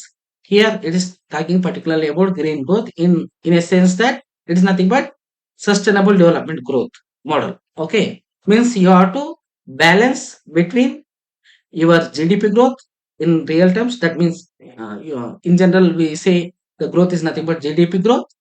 But not only that, you have to focus also to balance the impact on the environment. That means there should be a balance. That is the whole idea of the passage. And not only that, you should focus on the what is that resource frugal development strategies. Resource frugal means frugal in the sense less. Okay, frugal, resource frugal. That means resource should be used very less. Okay, why? The world is not resource abundant, resource constrained world. Our world is resource constrained. Okay, resources are not unlimited. Okay, so this is the uh, broad idea about the passage. Let us see the question. Which one of the following statements best reflect the crux of the above passage? Crux of the above passage. Environmental sustainability is inimical to our objective of achieving a high rate of GDP growth. Inimical means obstacle. See, as per the passage, he is trying to say environmental sustainability also possible to achieve our GDP growth. He's not saying it is inimical. Means environmental sustainability, if I say it is inimical, so he won't suggest a green growth strategy, right? So environmental sustainability is inimical is not the right idea of the passage. Thought eradication is not possible without a rapid economic growth and the consequent environmental degradation. It is against our passage. It is inconsistent with our passage. The passage is talking about there is a possibility or there is a what is that? There is a path, there is a way where you can balance both of them. That is the suggestion of the passage. So second is inconsistent with our passage and there is no mention poverty eradication is not possible at all. Okay. See, maintaining high environmental standard is now a prerequisite for achieving a steady, sufficient, and inclusive growth. This is the crux of the passage. Okay, that's the whole idea of the passage. It's trying to convince you that you need to focus both at a time. You need to focus on the GDP growth as well as your responsibility to address the climate change or address the adversely impact on the environment. So maintaining high environmental standards also prerequisite. That's the whole intention of the passage. But let me see the D option also. With large populations, rampant poverty, and limited resources of today's world, environmental degradation cannot be prevented. It is inconsistent with our passage. There is a possibility we can prevent it. Whether we prevent it or not, in general, we don't know. Means uh, you don't use that external knowledge. As per the passage, as author suggesting that yes, we can prevent the environmental degradation using green growth strategies. So option C is the right answer. Question number 64. A question is given followed by two statements, 1 and 2. Consider the question and the statements. Data sufficiency,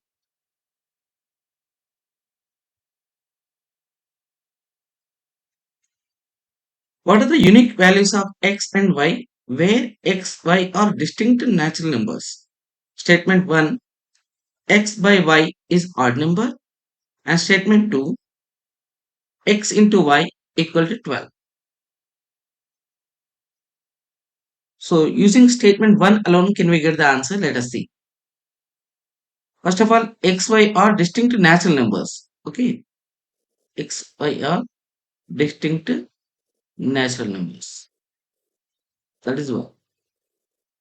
Statement 1. Statement 1 is saying x by y is equal to odd number. There are many possibilities to get odd number where x by y equal to odd number. I'll give an example. For example, 6 by 2. 6 also natural number, 2 also natural number. So the answer is 3, which is odd number. You can write even 15 by 5 or 15 by 3, whatever. Many chances are there, many possibilities are there. So I have to get unique answer. So one statement alone not sufficient to get the answer, right? So one is not sufficient. Alone is not sufficient. Let us see the second statement. Second statement alone. X into y is equal to 12.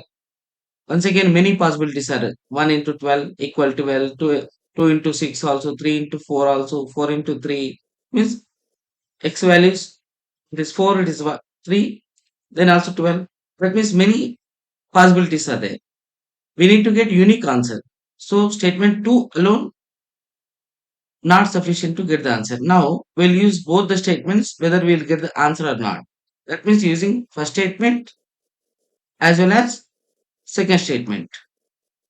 If we get the answer, that to be unique answer, then we'll say using the both statements, the answer can be done. Let us see.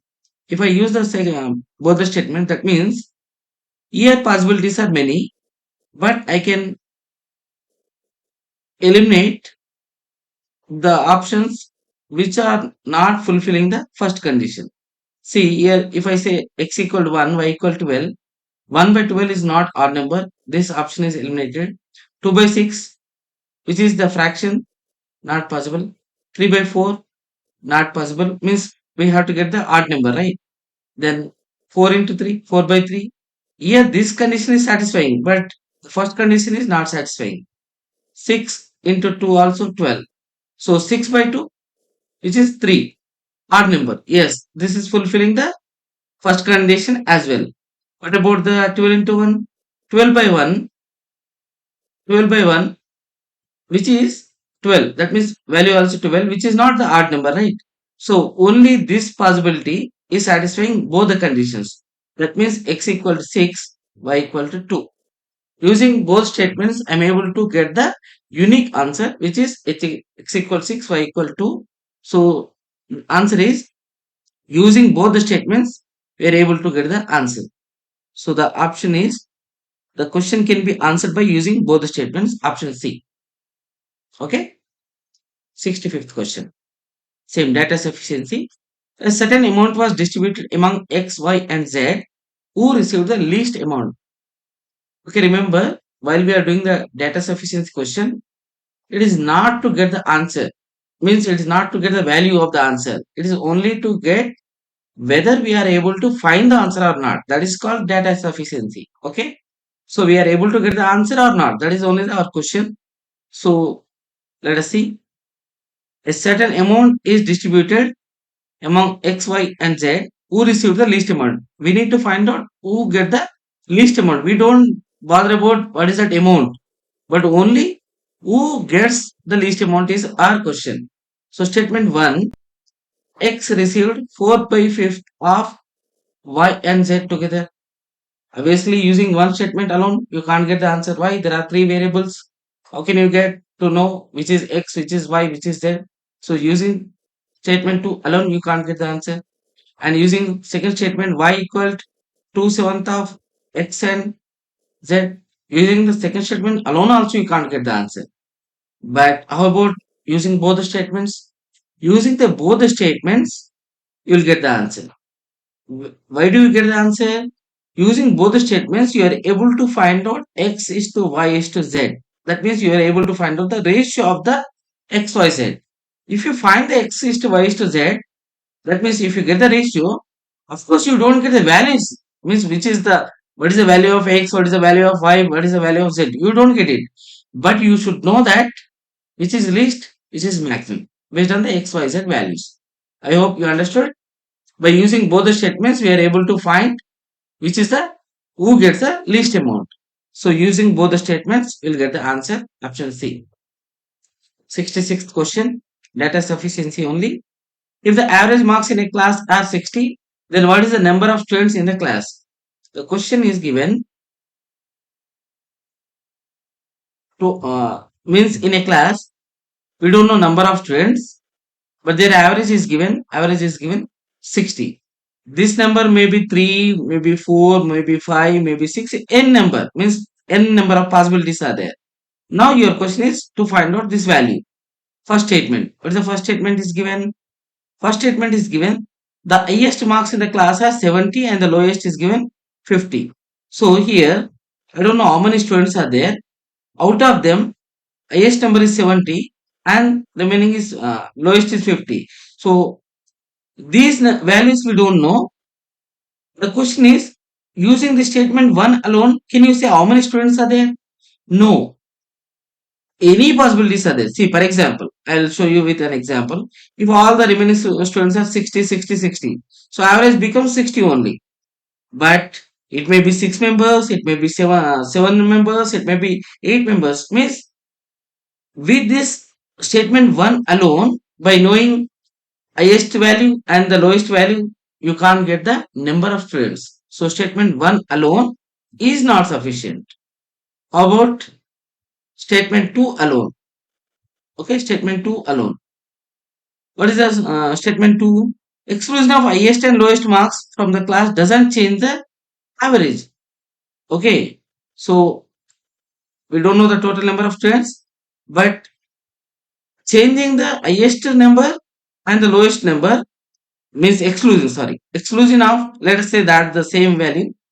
You can use the other values also. Since we are not using the first statement, let us say the highest value is 70 only, lowest value is 50 only. Exclusion of this, that means remaining all are 60, 60, 60. In case, to make it equal to 60, average once again the 60 only, right? If all the values are 60, then the average is 60 only. So can I say how many number of students are there using the second statement alone? With that also you can't say how many number of students are there. Okay. How about using the both? Already we used the both statements. I use the values 70 and 50. So using both statements also, we can't get the answer. So option is, the question cannot be answered even by using both the statements together. 67th question. A question is given followed, of course, once again data sufficiency. There are three distinct prime numbers whose sum is a prime number. What are those three numbers? Interesting question. It's about prime numbers. There are three prime numbers are there. Let us say there are three prime numbers. Let us say P, Q, R. These are prime numbers. All are prime numbers. And the sum should be prime number. P plus Q plus R to be prime number. What are the possibilities actually? Adding prime numbers, adding three prime numbers. Again, we have to get the prime number. I'll show you an example.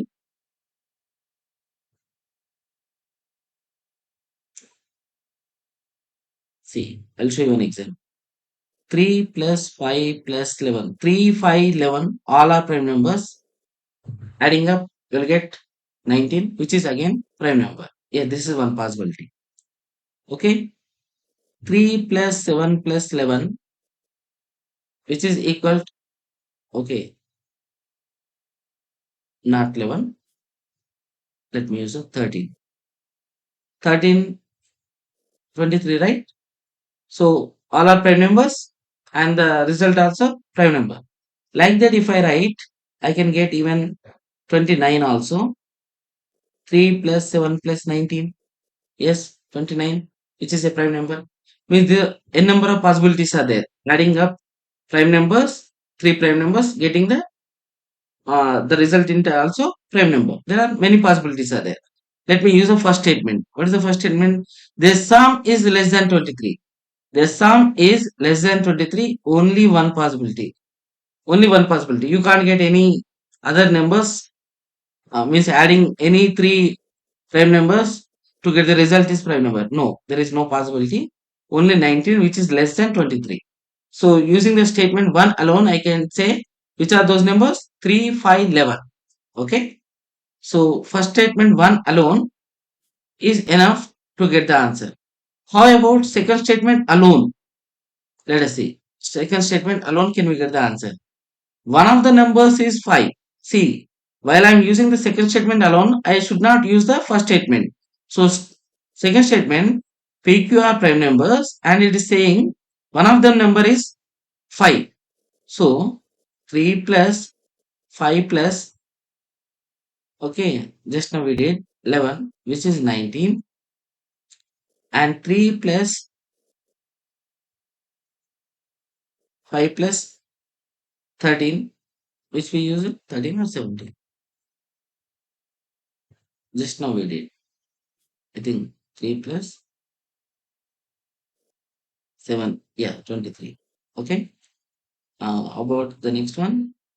3 plus 5 plus 3 plus 5 plus 17. We did 17, 3.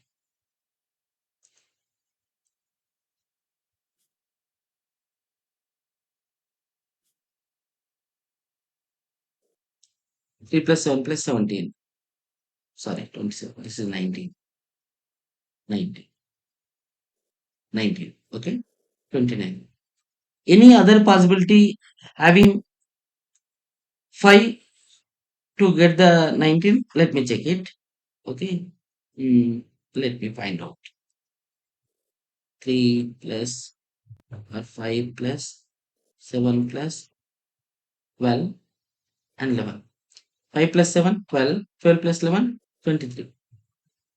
Yes. See, means I'm trying to find out a counter example where it negates the statement. See here, 3 plus 5 plus 11, which is 19. 5 plus 7 plus 11, which is equal to 23. So here also prime number, here also prime number. But here also 5 is there, here also 5 is there. So second statement alone can't give the answer, right? So statement 1 alone means one statement is sufficient to get the answer. The question can be answered by using one of the statements alone, but cannot be answered using the other statement alone. 68th question. A person buys 3 articles P, Q, R for 50 rupees. The price of the articles Q is 16, which is the least one. And we have to find out the article value P. What is the value of P? P plus Q plus R is given 50 rupees. And one more clue is given. This value is already given. This is 16 rupees. We don't know P value and we don't know R value. This total is 50 rupees. Okay, and it is clearly mentioned this is the least one. This is the least value. That means these numbers either equal to 16 or more than 16. So let me write down the possibilities. One possibility, I'm writing the possibilities. First possibility, P value is 18, Q 16, and this is also 16. Okay, it is 50, right? It is fulfilling the condition. 16 is the least one. Okay. See, it is said the price Q is 16, which is the least. Of course, R also can be 16, 16, right? 16 is the least one. Second possibility. This is 16 and this is 16 and this is 18. This is also possible. Value of 16 is the least one. The other possibility 17, 16, 17. These are three possibilities are there. Okay. Now let me use the statement 1 alone. The cost of P is not more than that of R. Not more than that of R. Cost of P not more than that of R means either equal This possibility also there or less than. So two possibilities are there. And the similar to the statement 2, the cost of R is not more than P. That means this statement also correct, this statement also correct. So using both the statements, that means P is not equal to R, not greater than R, or not greater than P. That means P and R both are equal, one possibility. So using the both the statements, I'll get the answer. Okay, using the both the statements, I'm able to get the values of P, Q, R. I want to find out the P value. P is equal to 17. Okay, na? Using both the statements. But I have a little, I have to cross check with the, what is that key? Means I have a little doubt about this statement.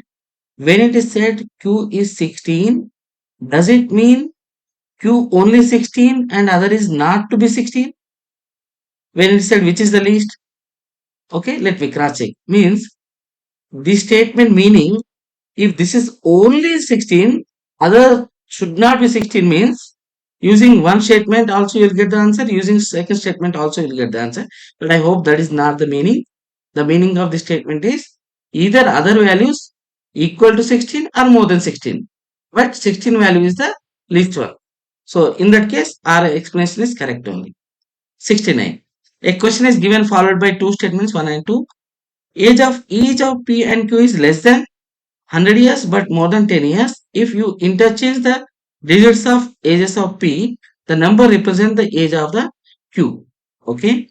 What is the difference of their ages? What is the difference of their ages?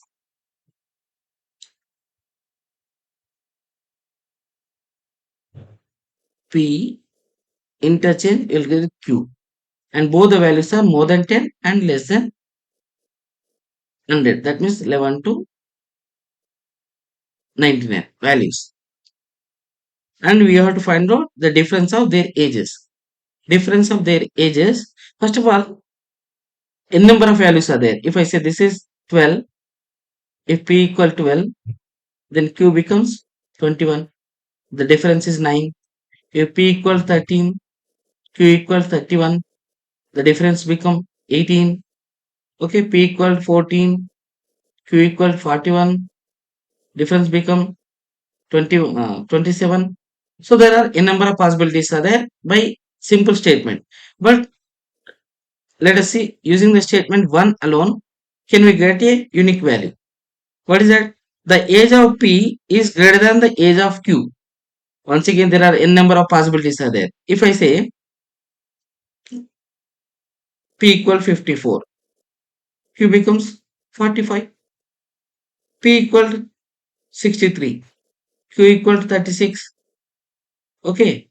All these are P greater than Q, right? So many possibilities are there. So using statement 1 alone, I can't get the answer. Okay. Statement 1 alone is not sufficient to get the answer. How about statement 2 alone? Can we get the answer? Okay. Statement 2 alone. What is the statement 2 alone? The sum of their ages is 11 by 6 times of their difference. 11 by 6 times of their difference. Here I want to elaborate the concept. If P value is xy, where x and y are the digits, not the variables. Okay, xy are the digits. So the value of this xy is nothing but 10x plus y. I hope you know this x in the tens place, y in the unit place. So that means q becomes 10y plus x. I hope you understood. Okay. So as per the second statement, the sum of their ages is 11 by 6 times of their difference. Okay.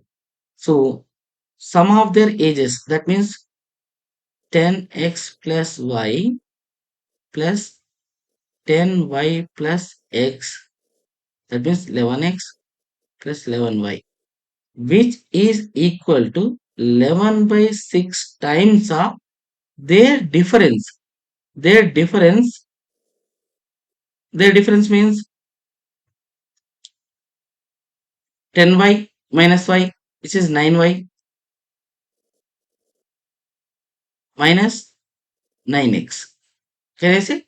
Difference means 10y minus y, x minus 10x. Okay. Means I'm not fixing which is bigger value, which is the smaller value. Yeah.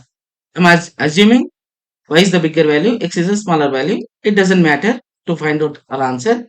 So x plus y, 11 cancelled, 1 by 6 of, if I name take common, y minus 6. Okay, if I bring the 6 left hand side, 6x plus 6y equal 9y minus 9x.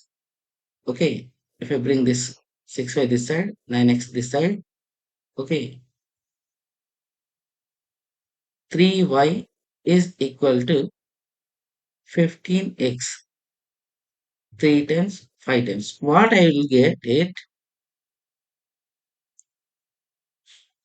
y equal to 5x. That is my conclusion using the second statement alone. Okay, y equal to 5x. Okay, y equal 5x, or since I didn't confirm which is the bigger one, which is the smaller one, it might be x equal to 5y also. Since I don't know which is bigger one, which is the smaller one. First of all, I hope you have to be very clear that these are x and y are the digits. So what is the possibility of this x and y values? X might be 5, y equal to 1, or x equal to 1, y equal to 5. These are the possibilities. That means p value, I am writing here,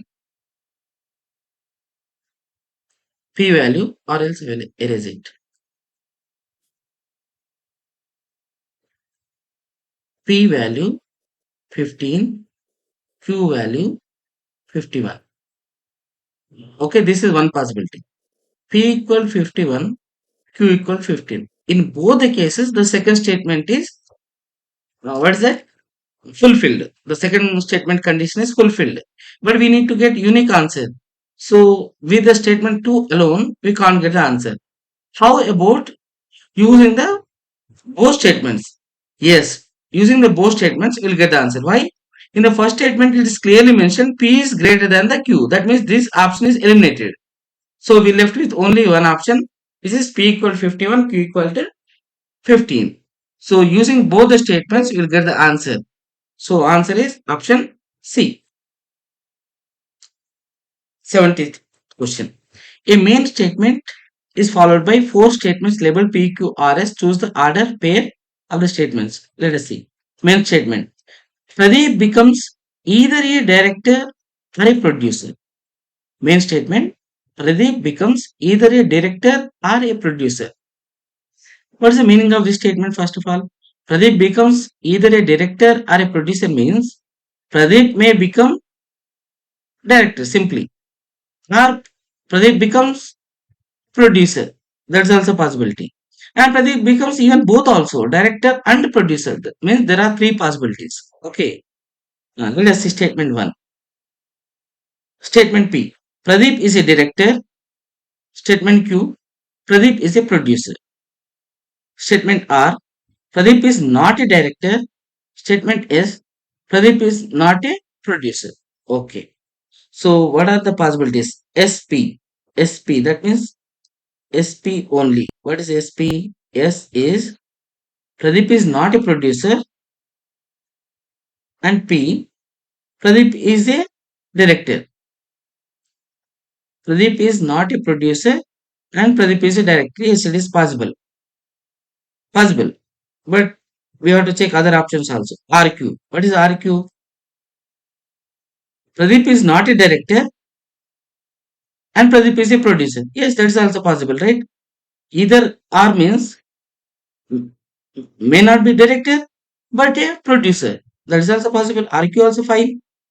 How about both SP and RQ? Yes, this is also possible. This is also possible. Are you getting the point? See, either R means either director, not to be producer, or either producer, not to be director. Even both also possible, but that is not given in the question. So both SP and RQ are possible. Okay, right? SP means this possibility. RQ means this possibility. Both are valid. That means both SP and RQ. Option C is the right answer. 71st question. If A plus B means A minus B means A into B means A divided by B, A divided by B means A plus B, then what is the value of 10 plus 30 minus 100 into 50 plus divided by 25? It is simple equation question. Simply you have to substitute, means you have to change the symbols. Let me write here itself. Plus means minus, right? So wherever plus is there, I am writing the minus. Wherever minus is there, I have to write the into 100. Wherever into is there, I have to use the divided by 50. Whereas divided by there, then I have to write the plus. And I hope you know the BODMAS rule. In BODMAS rule, first we have to start with the division. 100 divided by 50, which is 2. And then after we have to multiply 30 into 2. 30 into 2, 60. So now I left with 10 minus 60 plus 25. Okay. So 10 minus 50 minus 50 plus 25, which is equal to minus 25. The answer is minus 25. BODMAS rule. Okay. Using the BODMAS rule means brackets of division, multiplication, addition, subtraction. That is the order of the arithmetic operations. So 71st answer is option D. Passage. Read the passage. Unlike religion and science, poetry doesn't posit or expect any belief in absolute truths. Those forces or individuals who claim to have absolute truths in their grasp tend to turn dictatorial and tyrannical.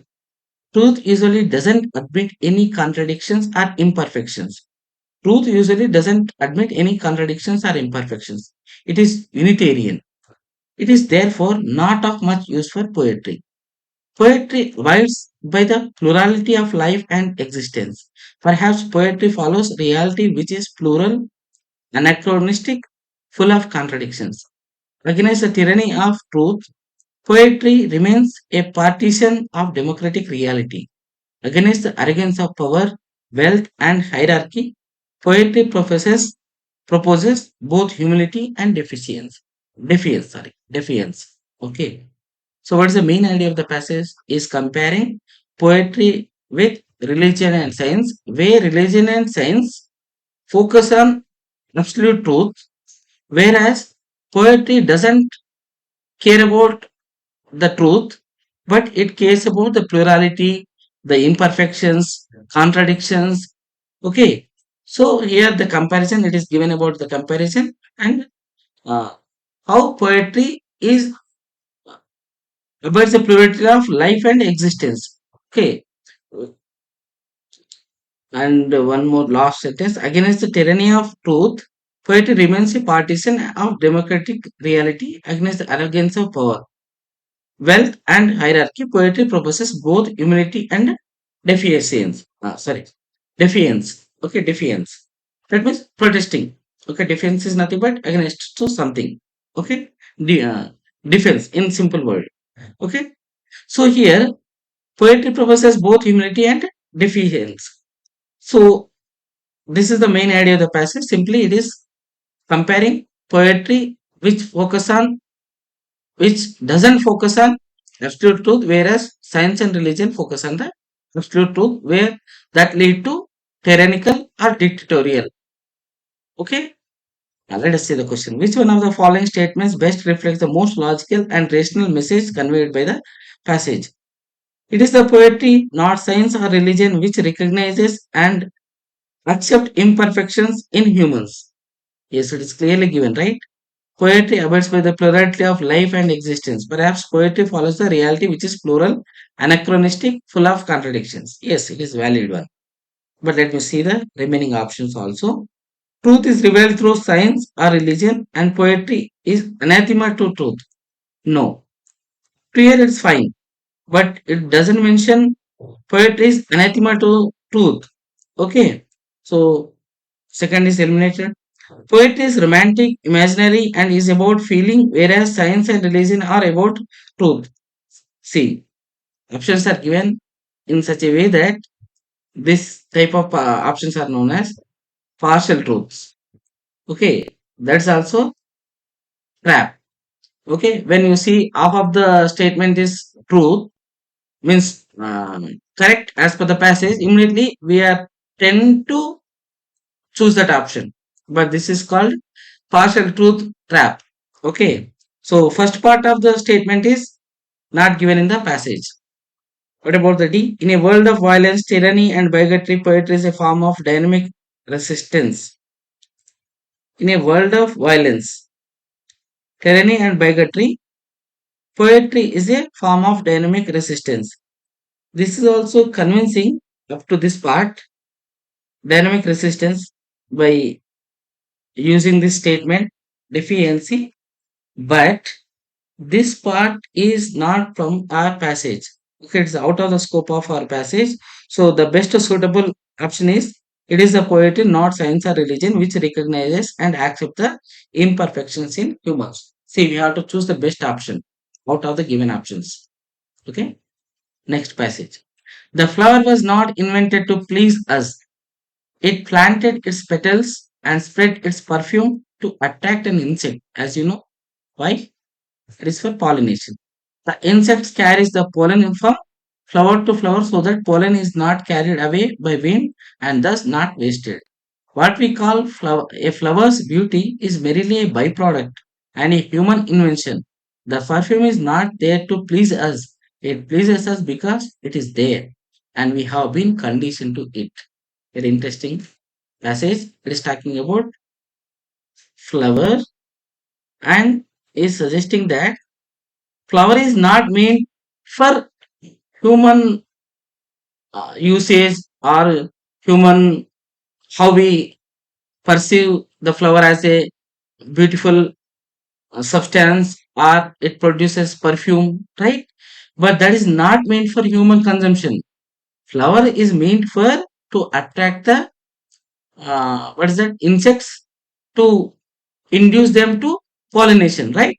So as per the passage, it is saying flower is not meant for the human consumption. Okay, it is its need. In simple words, the main idea of the passage is flower is not meant for luxury of human existence. It is simply the plant need. Are you getting the main idea of the passage? Okay, let us see the question. Based on the above passage, the following assumptions have been made. The author of the passage believes that flowers are creation of nature's luxury. This is exactly contradicting the passage, right? It is not nature's luxury. It is the need of the nature. Need of the nature in the sense, need of the plant. So it is inconsistent with our passage. See, I'm insisting again and again. We have to focus on options. Options are very logically framed to eliminate, to be eliminated. Okay. So even sometimes if you are not very clear about the essence of the passage, also you are able to get the answer. That is my point to mention. Okay, means sometimes it happens certain words, vocabulary are not comfortable to understand the very essence of the passage. That time also you need not to worry. Simply go through the options and apply these logics. How to eliminate the options? There you will get the answer. Okay, so that is our entire what is that the main idea of our discussion. Okay, the author of the passage doesn't believe in the usefulness of flowers except as things of beauty. It is also again inconsistent with our passage. Actually the passage is talking exactly opposite of that statement, so neither one, not two. Okay, passages are completed. We left with few non-RC questions. Logical reasoning. If in a certain code ABCD is written as 24, EFGH is written as 1680, then how is IJKL written is that code?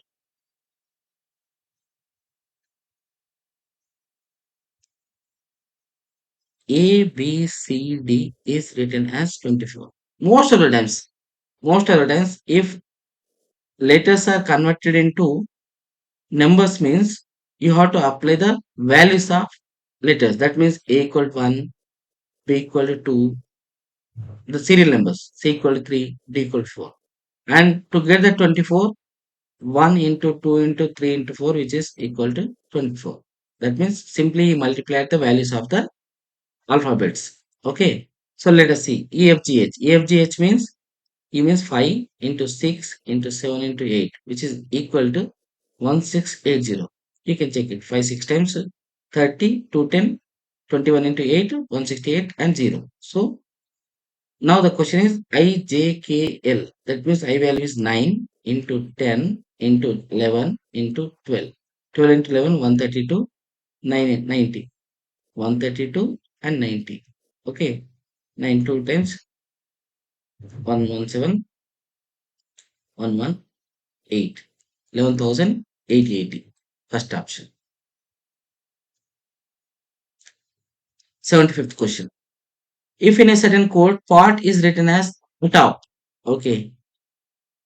Simple one. Means this POT is reversed, TOP, and A is added. Trap is written as apart. Here also A is added and this reversed, PART. So here arena written. So what you have to do? Reverse it and add A in front of it. Let me write ANERA. AANERA. AANERA. Yes, D. What will come in place of in the sequence of 3, 14, 39, 84? This one between 258. So let me see the pattern. 3, 14, 39, 84 dash 258.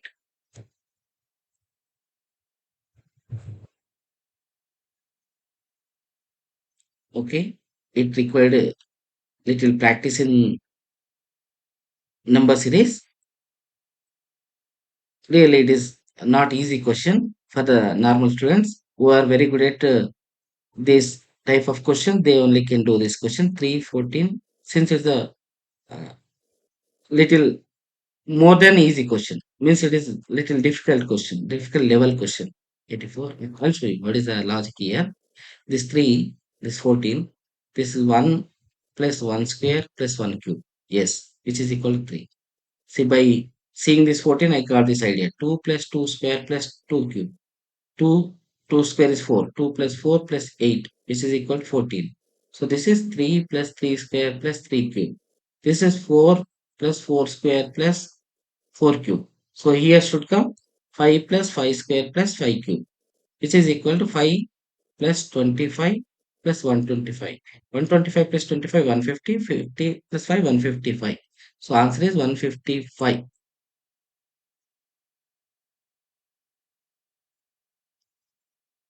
155. Okay. 155. Is there option? Yes. Option B. Option B. 77th question.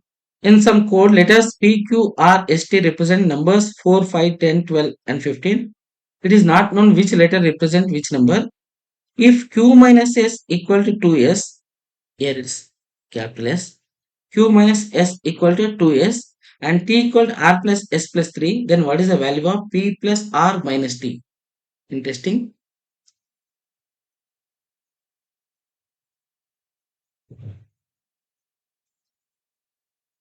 P, Q, R, S, T.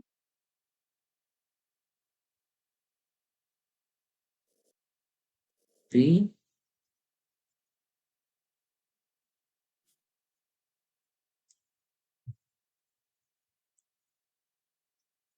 P, Q, R, S, T, and the values are given 4, 5, 10, 12, 15. 4, 5, 10, 12, 15. We have to choose only these numbers and conditions are given. Q minus S equal to 2S. One condition. Second condition, T equal to R plus S plus 3. Okay, then you have to find out P plus R minus T.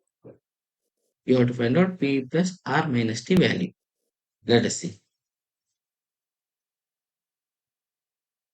Here, interesting thing, see, you have to apply the logic. Q minus S equal to 2S.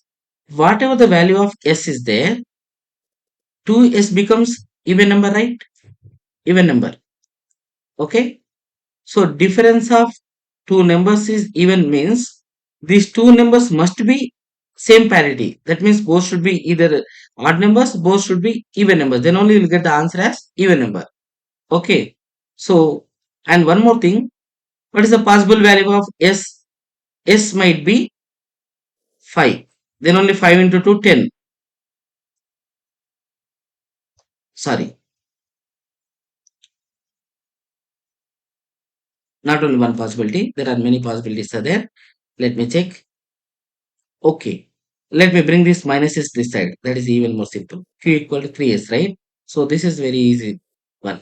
So 3 terms of s. So what are the possibilities of s value? If s equal to, I am writing the possibilities of s here. Possibilities of s. See, s might be 4. If s equal 4, q equal 12. Yes, that is possible. If s equal to 5, q equal to 15. 3 times of it. But you can't, it can't be s equal to 10, s equal to 12, s equal to 50. Not possible. That means by using the first statement, I have two possibilities. Okay. What are those two possibilities? S equal to 4, then q equal to 12, s equal to 5, then q equal to 15, which I don't know, means I have to confirm it. Let me use the second statement. T equal to r plus s minus 3. T, sorry, plus 3. Okay. So let me use this value. Okay. S equal 4. In case s equal 4. If s equal 4, 4 plus 3, r plus t. Is it possible or not? 4 plus 3, which is 7.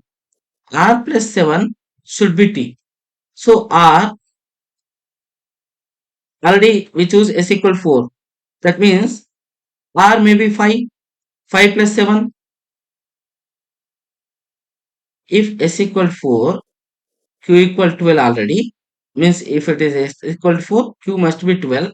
I'm cross checking whether this possibility satisfies the second condition or not. That is my intention. S equal 4, q equal 12. And then r plus 7 equal to t.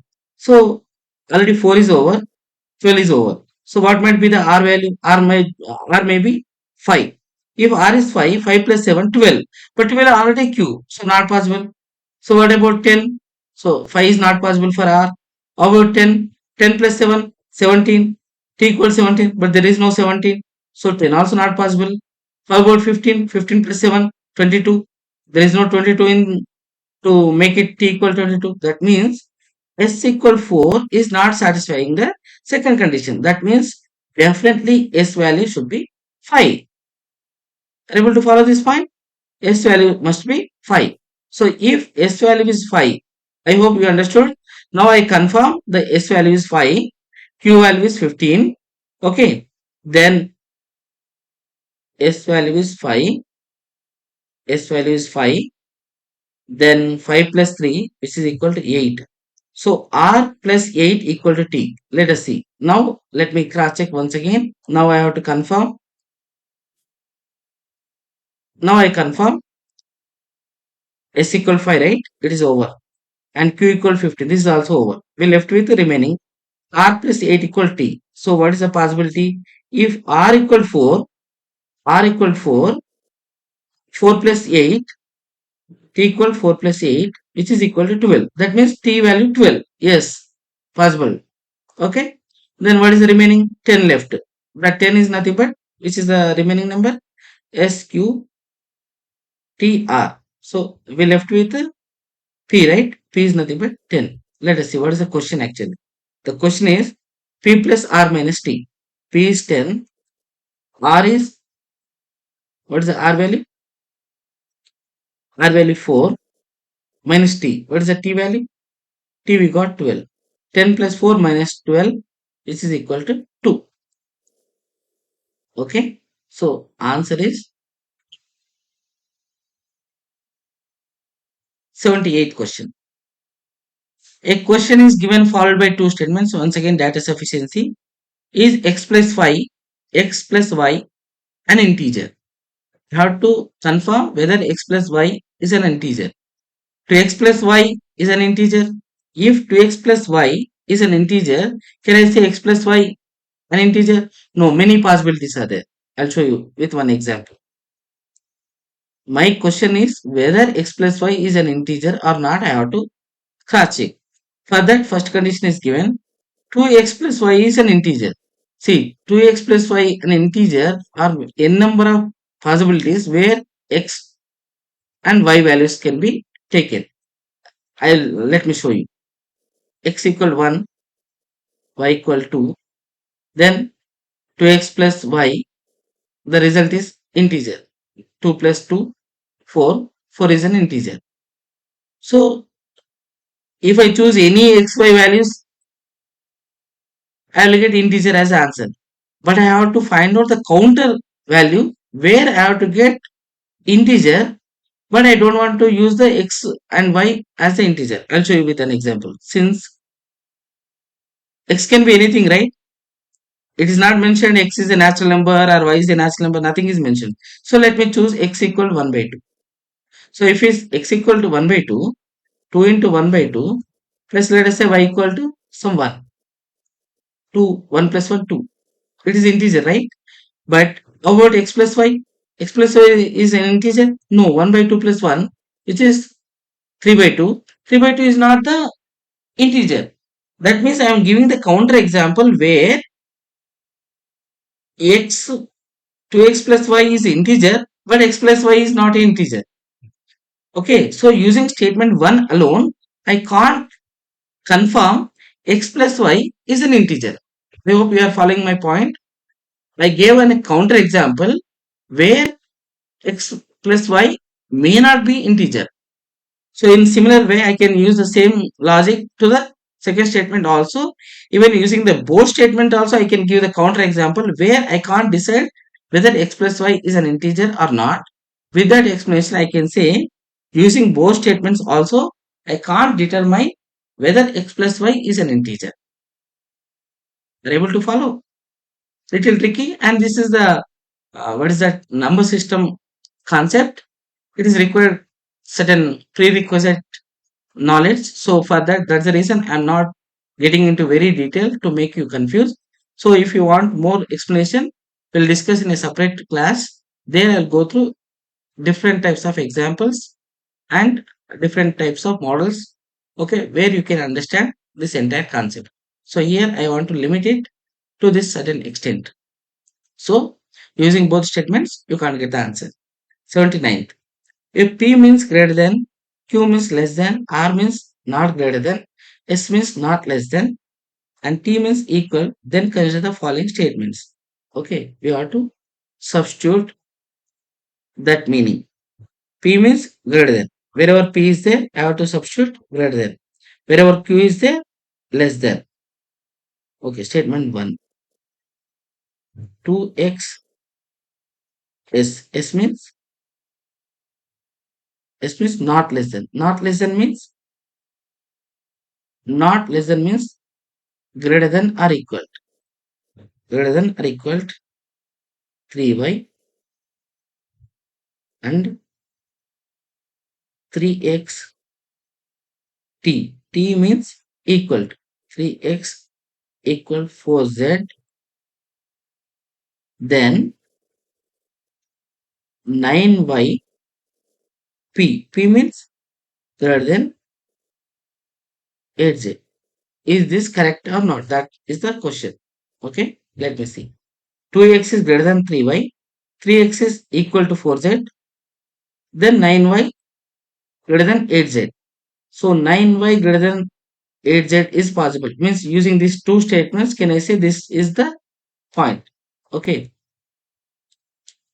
So to compare, here 8z is there. That's the reason I'm using here into 2. So 6x equal to 8z.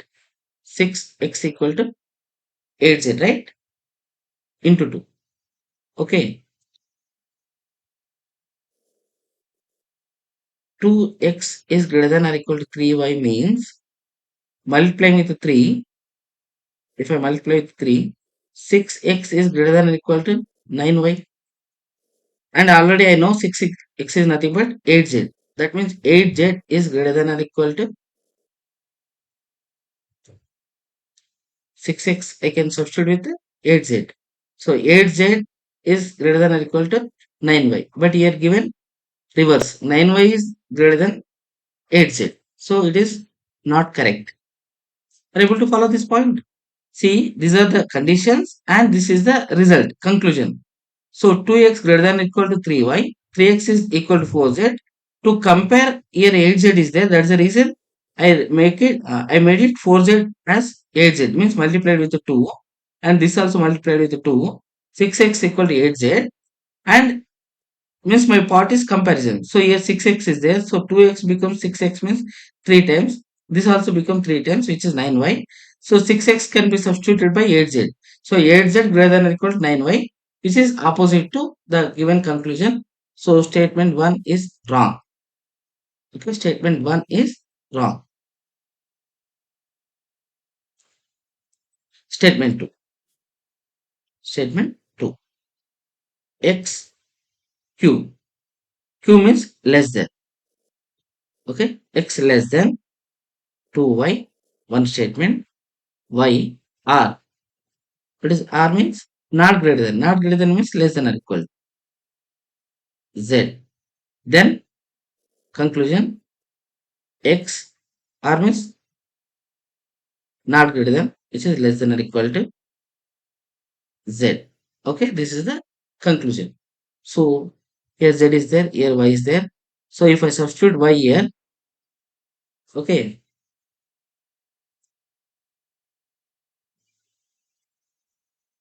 or else can I say 2y is less than or equal to 2z? 2y is less than or equal to z, where 2y already x less than 2y, right? So x less than 2y, that means x less than 2y and 2y is less than or equal to 2z. That means I can confirm x less than 2z. X less than 2z. Can I say x less than 2z is same as x less than or equal to z? No. You can't conclude x less than or equal to z. Okay. Many possibilities are there. Okay. So with that, I can say statement 2 also not correct. Neither one nor. Last one. A question is given followed by two statements. P, Q, R and S appeared in a test. As P scored more marks than Q, you have to find out whether P scored more than Q. That is only your question. Sum of the marks scored by P and Q is equal to the sum of the marks scored by Q and R. Right here. Sum of the marks scored by P and Q is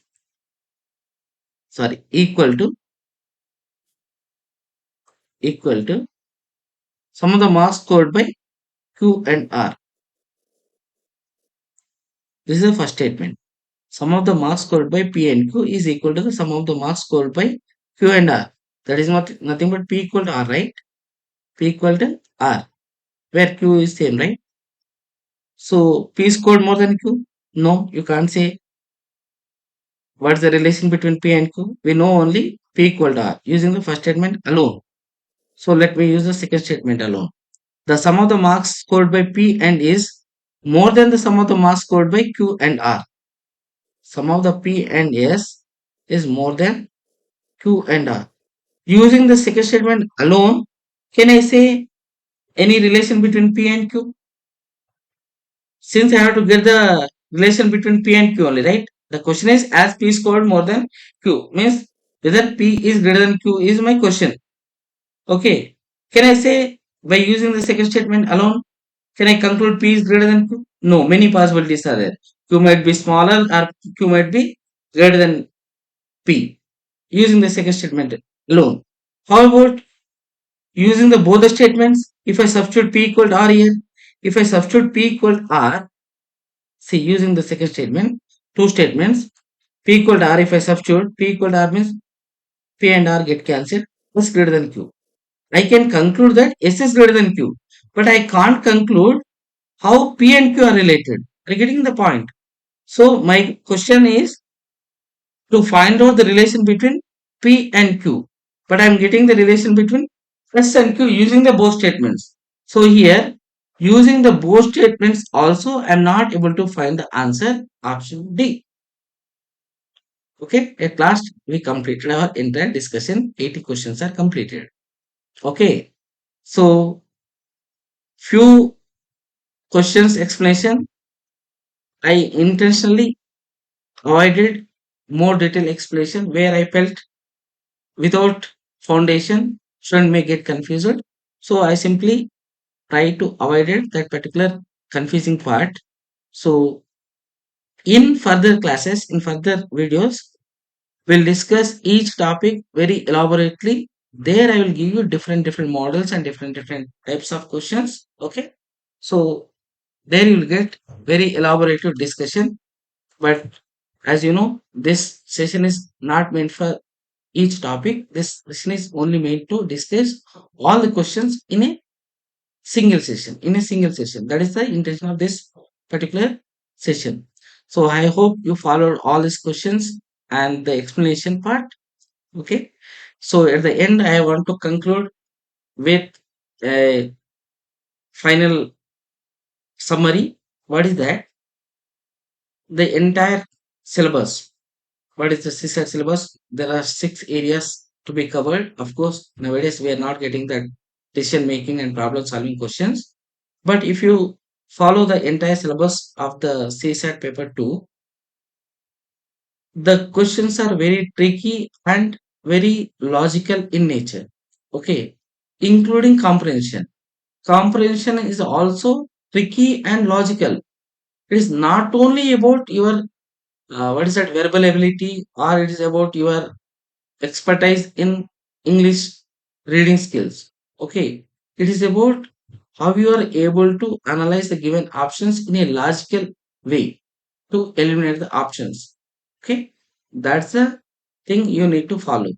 And the remaining topics also you need to go through the basic foundation things in each topic in LR, AB, that is analytical ability, and basic numeracy and general mental ability. Okay, I will do all the topics to be covered in coming videos. So I hope you enjoy this entire discussion of CSAT 2024. Okay, if you consider this discussion is very helpful to you, then please subscribe to our channel CSAT Guru and like this video and share it to with your friends and write down your views in comment section. Okay, I'll try to give reply as early as possible. Thank you.